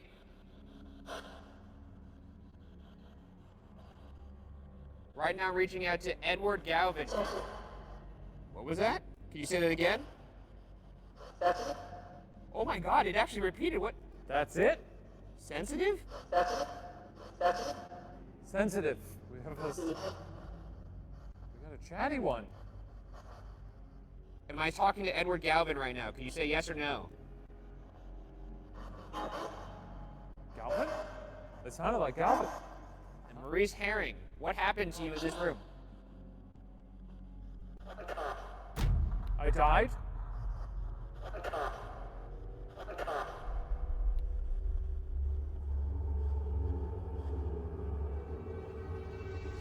Our next room is the visitation room, where prisoners would visit with loved ones.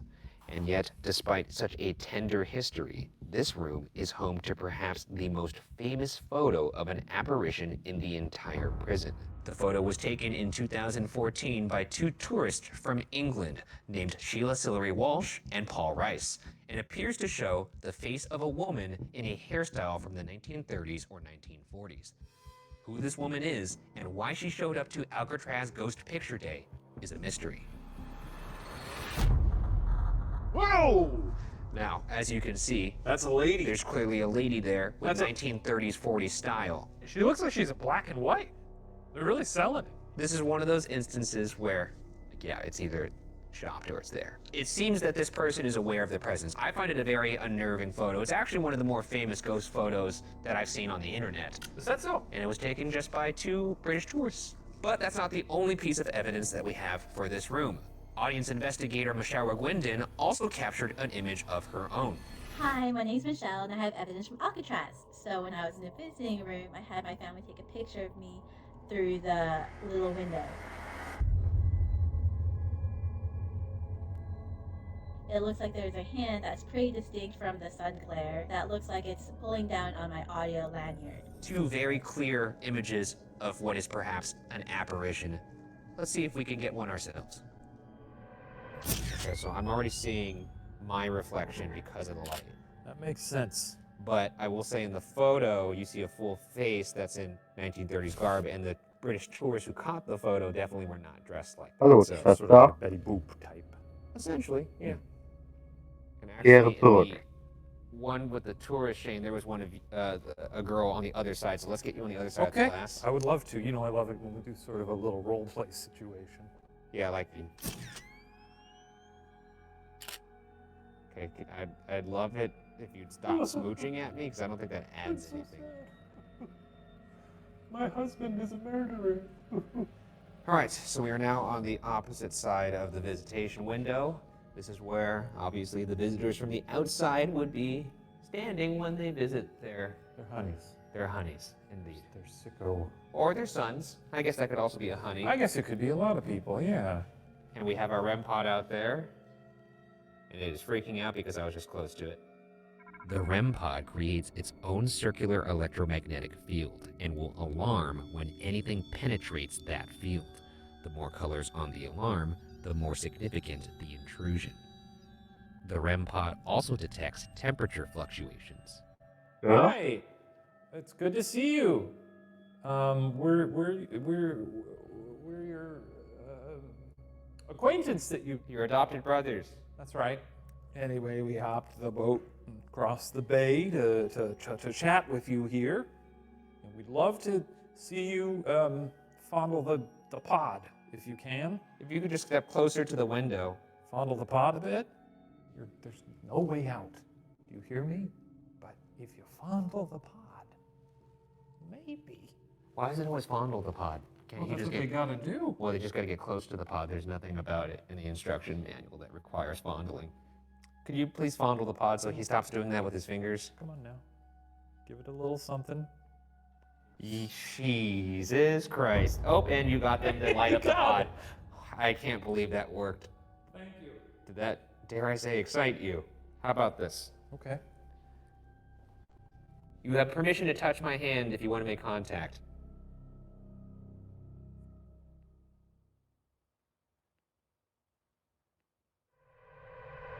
I think we're done here. I think so. So far, I feel like they're pulling their punches a little bit. Maybe. But we haven't gone in the cell block proper yet. That's where it all goes down. Our next area is cell 402C, which is supposedly haunted by a former guard named Officer William Miller, who was shot to death in this cell by inmate Joe Kretzer during an attempted prison break in 1946. It's here that a photo was captured of a disembodied leg by a visitor to Alcatraz and was posted to GhostStudy.com. But is this of an inmate or perhaps a guard, such as Officer William Miller? I thought when you said disembodied leg, we were dealing with sort of a... I mean, that is a leg. Look, there's a leg that goes Yeah, up. I guess I thought it would be sort of sexy, but, you know, that's cool too. Well, I'm sorry the evidence wasn't sexy enough for you. I guess you'll have to get that thrill elsewhere. Two of them. There's two legs, yeah. I personally think that they look like inmate legs, which is interesting because that is likely the vantage point of Officer Miller as he looked through the bars when Joe Kretzer shot him. Just capturing some photos.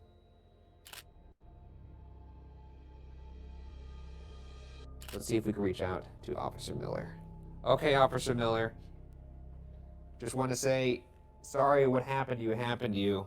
Is there anything that you would like to say that was unsaid that day? Maybe one last message? Simply, if there's anybody here with us, please let your presence be known. You could rap on those prison bars. You could touch one of us. You could slam the door shut. Lock us in here. I would not like that at all, actually.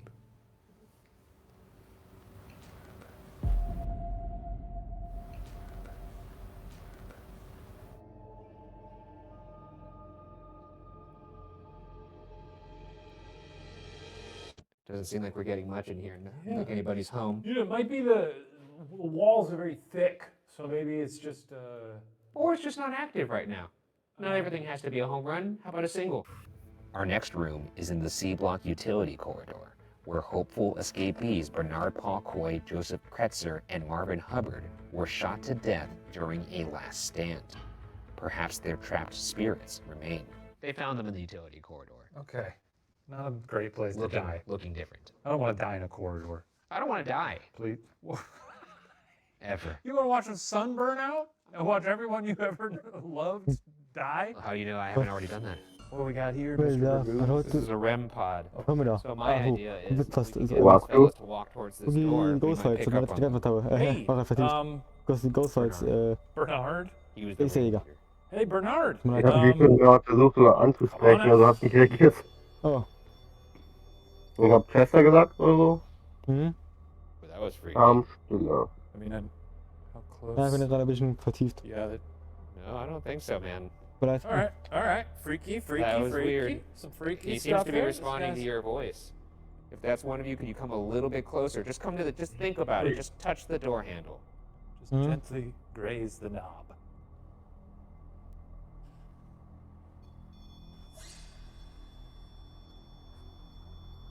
That was very good, but I'm gonna need you to get all the way through that door. That's it. Mhm. Give it a good. Come on now. Jab it.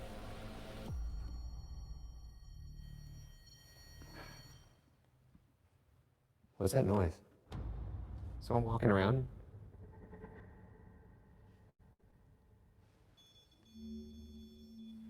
Well, that is a jumpy little pod over there, huh? No, someone's moving around, seriously. Someone... Maybe something wrestling around outside. Nope. Well, What the fuck, dude? There's some... Okay, last chance, fellas. Temperatures went up. Temperature is now going way up. It's spiking. What the fuck is happening right now? I'm gonna give you 15 seconds of silence to say anything you want. This is your floor. Ready? Go.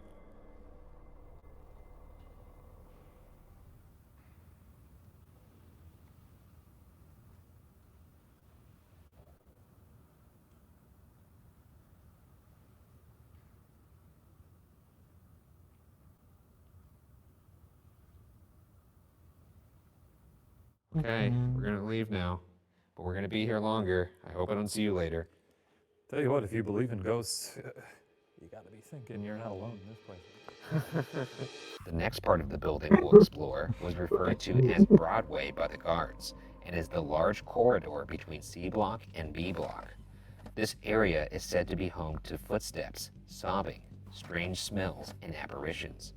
One guard even claims a group of Native American spirits was spotted here, which actually may make sense since the island was allegedly used by the Ohlone tribe as a way to banish those who broke tribal law. So basically, this island was a prison before they ever built a prison on it. Freaky! Which is the first time I've ever heard of anything like that. I guess you got a rocky old island out in the bay. You might as well use it for something miserable. Yeah, to, you know, Jack Sparrow somebody. Yeah. Well, this is Broadway. This is obviously, I guess, kind of like the main hallway between B block and C block. And it said that this is a very active area. I mean, you could obviously see that This is the party. this is where it's all happening. Yeah.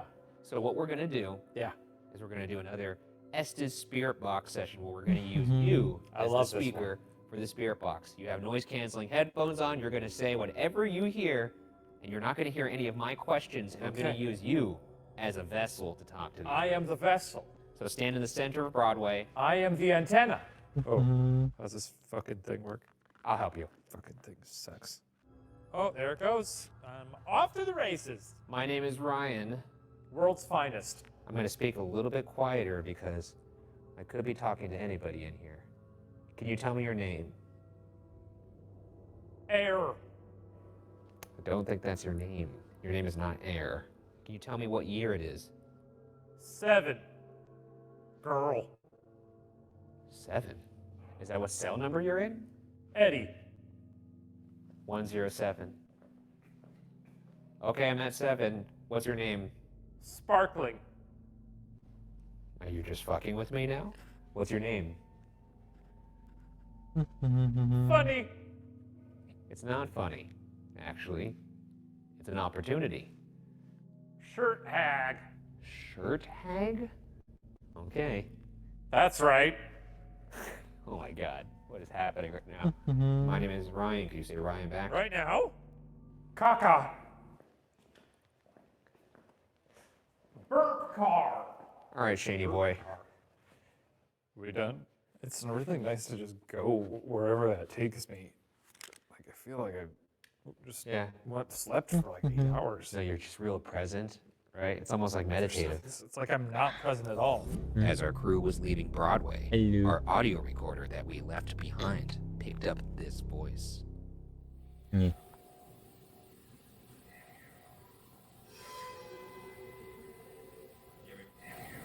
And later in the night, we picked up. And later in the night, we picked up this disembodied voice.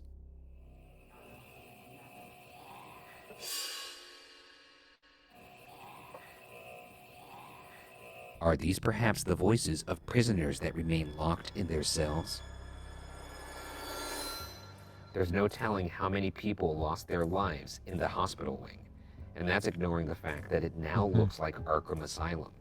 One particularly famous inmate who spent most of his time in the hospital is convicted murderer Robert Stroud, though most people know Stroud by his nickname, the Birdman.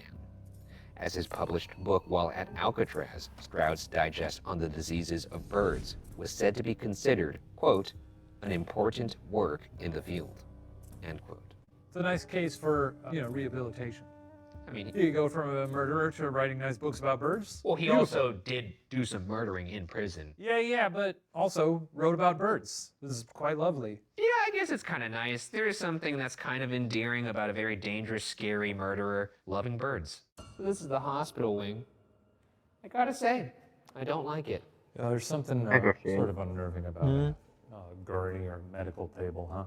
Also, a lot of patients lost their mind here, unfortunately, including one Al Capone. The Birdman spent a lot of time in this hospital wing, so maybe we might find both of those guys. Which is why I have my handy-dandy ovulus here. The ovulus takes environmental readings that spirits are said to manipulate, such as temperature or electromagnetic fields, and converts them into corresponding words or phonetic sounds. How's it going? My name is Ryan. I'm Shane. Can either anybody in this hospital say our name back to us?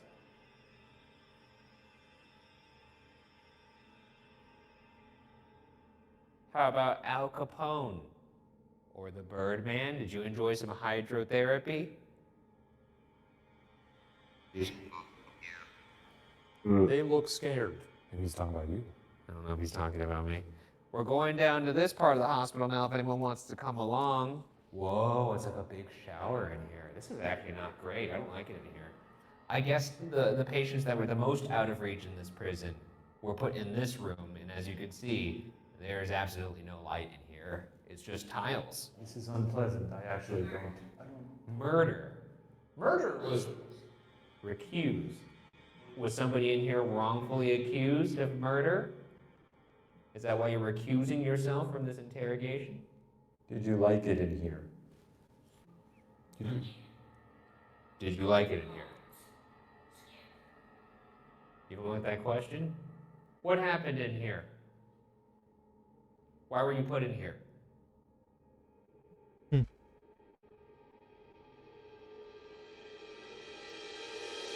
Now, I have to imagine that's sort of mud and not, Caked doo-doo. Certainly looks like a nice turd biscuit, if you ask me. Our next stop is the barber shop, and the end of that fun little rhyme is where the fun stops, as this was the location of Joseph Barsock's execution via barber scissors to his neck. Oh. The executor was Freddie Curly Thomas. Barber scissors Wir Schere an seinen Hals gerichtet. Aua. to his neck. The executor was Freddie Curly Thomas, who also allegedly happened to be Barsock's lover. It's said that Thomas knelt by Barsock's side repeatedly saying, "I love you," as Barsock died, and even, in horrifying fashion, licked Barsock's blood. Not pleasant. I guess I was imagining in sort of a lover's way, sort of like licking off the, and less like a little cat that like. Well, I was thinking he's like the guy on the floor bleeding out, like, and then this person gets down to their level and just starts going, Oh, that's. I don't like that. I don't care for that. "Look at me." For anyone out there who's going to stab someone in the neck, let them have some peace in their final moments. Yeah, yeah. Do the thing, step back. Mach's allgemein nicht, aber ja. Here's the makeshift barber shop. This is where Curly Thomas stabbed Joseph Barsock in the neck. Good place for a stabbing, honestly. I mean, effective. It's where to do it. You got a sink. You go wash up afterwards. So we will, by that logic, put this REM pod right here, and let's see if we can get either Curly or Joseph to walk towards this sink. To spill their guts. Joseph Barsock and Curly Thomas. Oh, they know their names. Can you walk towards that sink, please? Now, there was a rumor that you guys were lovers. I get into a lot of arguments with my significant other, and they never end with me stabbing her in the neck with scissors. So I'm just curious what led to that. Well, you got.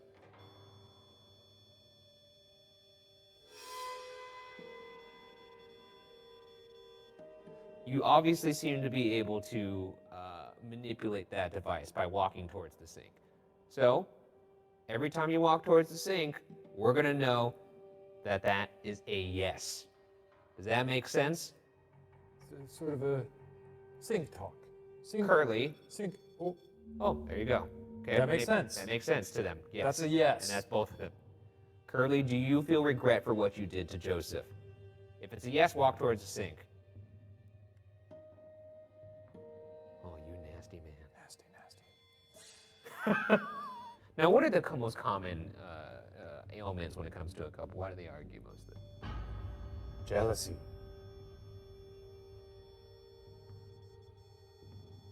I obviously pissed someone off.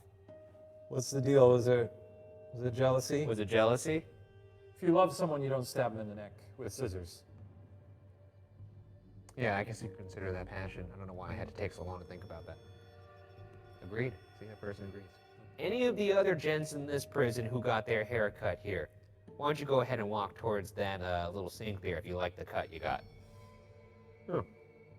Anybody who cut hair in here with us right now? Oh shit, that's a really big temperature spike. What? We've got a barber? I guess so. You know what he's saying? My cuts were fire. I guess so.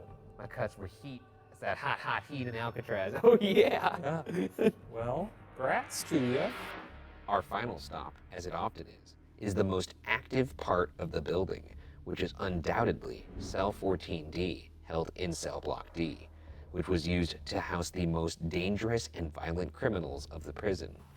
Cell 14D was one of 5 solitary confinement cells in this block, or, as they were referred to back then, the hole. The hole had no bed, was completely dark, and only had a hole for a toilet.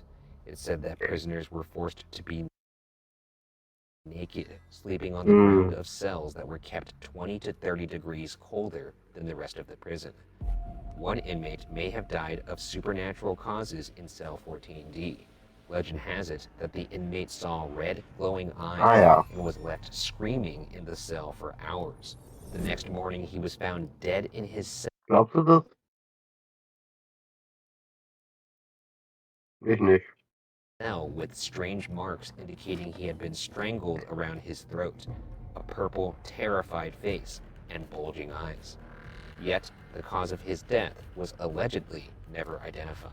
I still just can't get over the fact that they weren't able to determine his cause of death. They walked in there like, his face is purple, he's got strangle marks, looks like he got strangled. Well, file this one under, I don't know. It seems like if they have no reservations about locking prisoners up in a place affectionately called the hole, then they might not be averse to turning a blind eye when someone strangles someone. Or a demon did it. Or a demon done it, yep. We're in Cell Block D right now. This is where the 5 solitary confinement cells were, and 14D, aka the hole. And if this is as awful as its description, we might actually see the hole in the ground. I see it. That is gross. So it said that in this cell, somebody may have died from supernatural causes. That sounds like a ghost. Leaving this right here, though, if anyone wants to say anything. My name is Ryan. I'm Shane. Can you tell us our names back to us to let us know you want to communicate? There is legend of somebody in here getting choked out by something with red eyes. Is that a legend? Did that actually happen? Perhaps you'll talk to us alone. So you got 5 minutes here in the slammer. Okay. In the hole. Well, I'm here, back by yet another hole, and I hope I'm speaking to the purple-faced fella. How are you doing? Do you know that you're dead?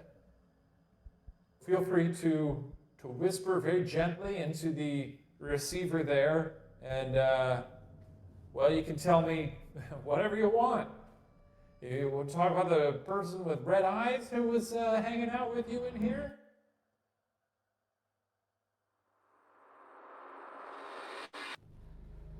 Okay. Hello. It's me. What's actually in here? Is there anything actually supernatural in here?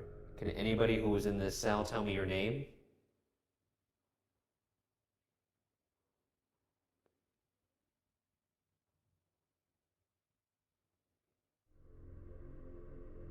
Anything that's in here, show your presence right now.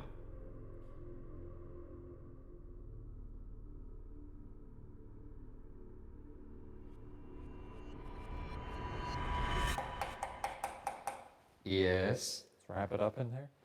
All right, well, I'm going to leave now. And like I said, I will be back later, but I will not be as cavalier, nor will I stay as long. So, I don't want to say you blew it, but You blew it. you kind of blew it. And now we move to the final phase of the hunt. Our individual investigation of the entire Alcatraz cell block and hospital wing. There's like a vision, if you will. Yeah. And you're the person who actually was executed. Whispers on Broadway? Screaming in the hospital ward? Grab a snack and help us unpack all that and more. It's time for Ghost Files Debrief!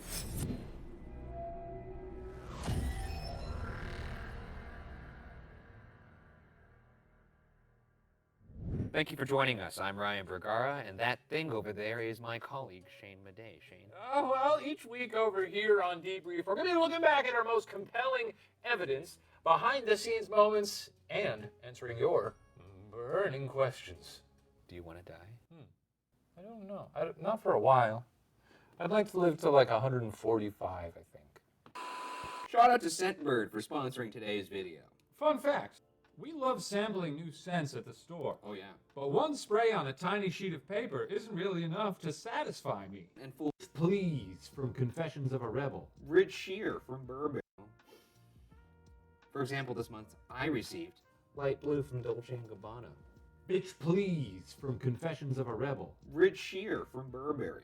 Be Delicious by DKNY. Confessions of a Rebel. Rich Shear from Burberry. Be Delicious by DKNY.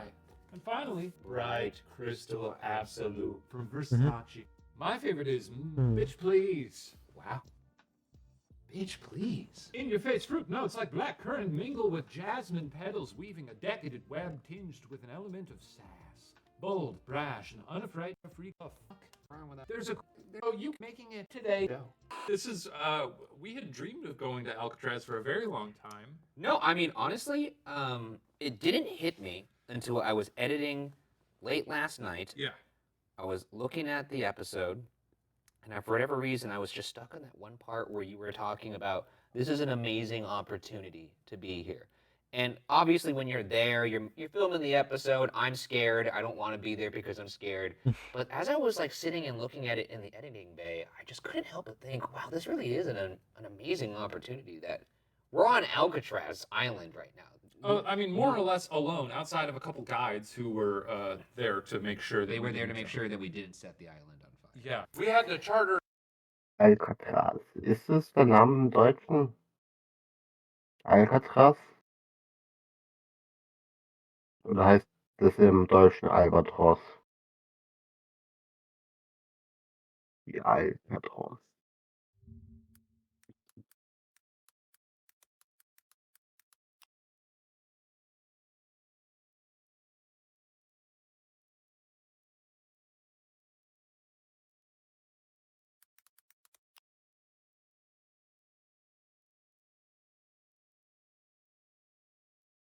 Alcatraz, trotzdem, okay, cool. A tiny little boat to go That's there it, after that's hours Albatross. after the last tourists came back to the mainland. That's right. It felt like going on a real little adventure. And now, a debrief of our investigation of Alcatraz, starting with the evidence.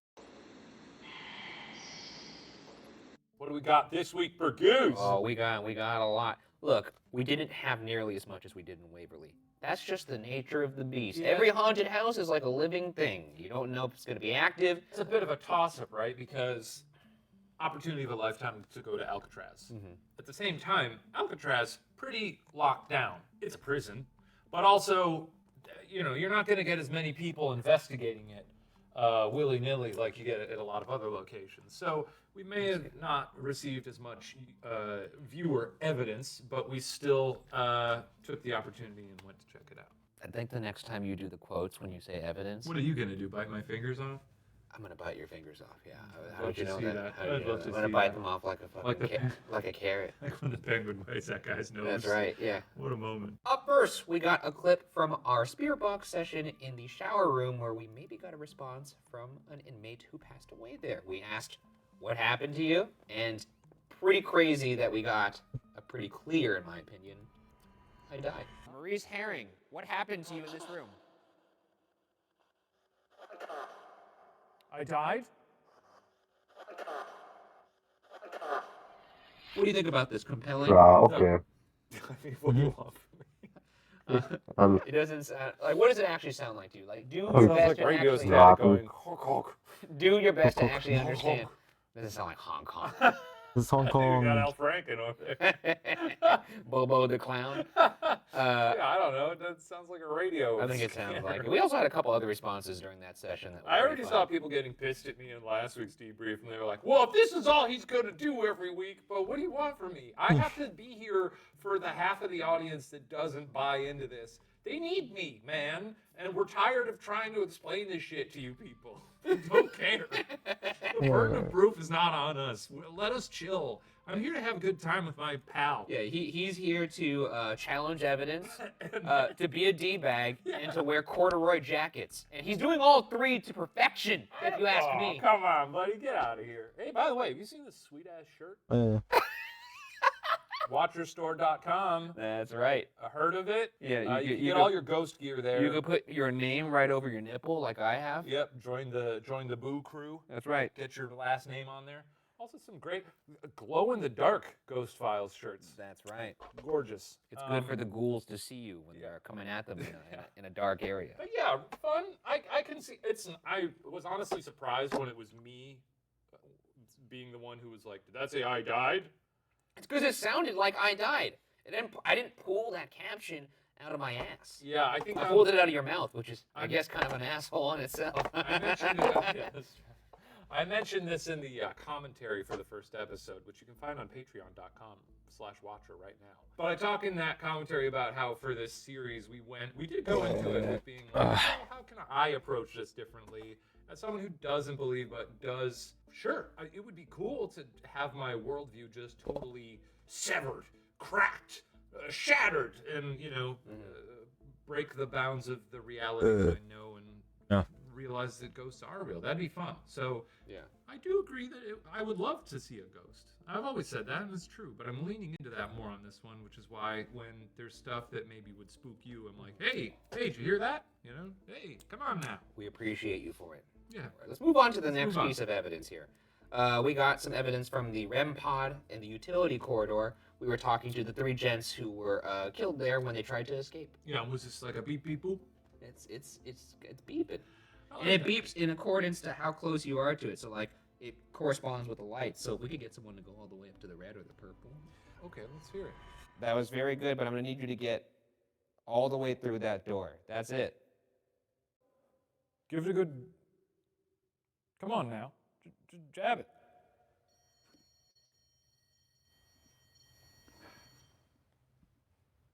What's that noise? Walking around. Okay, kann man fast sagen, wenn es Stream hatte. Hat mir nicht gefallen, bin ich mal was anderes, ne? Bin ich mal diesmal das da. Mhm. Und wir sehen uns morgen, ja, haut rein und Ciao. Wir gehen jetzt wieder weiter.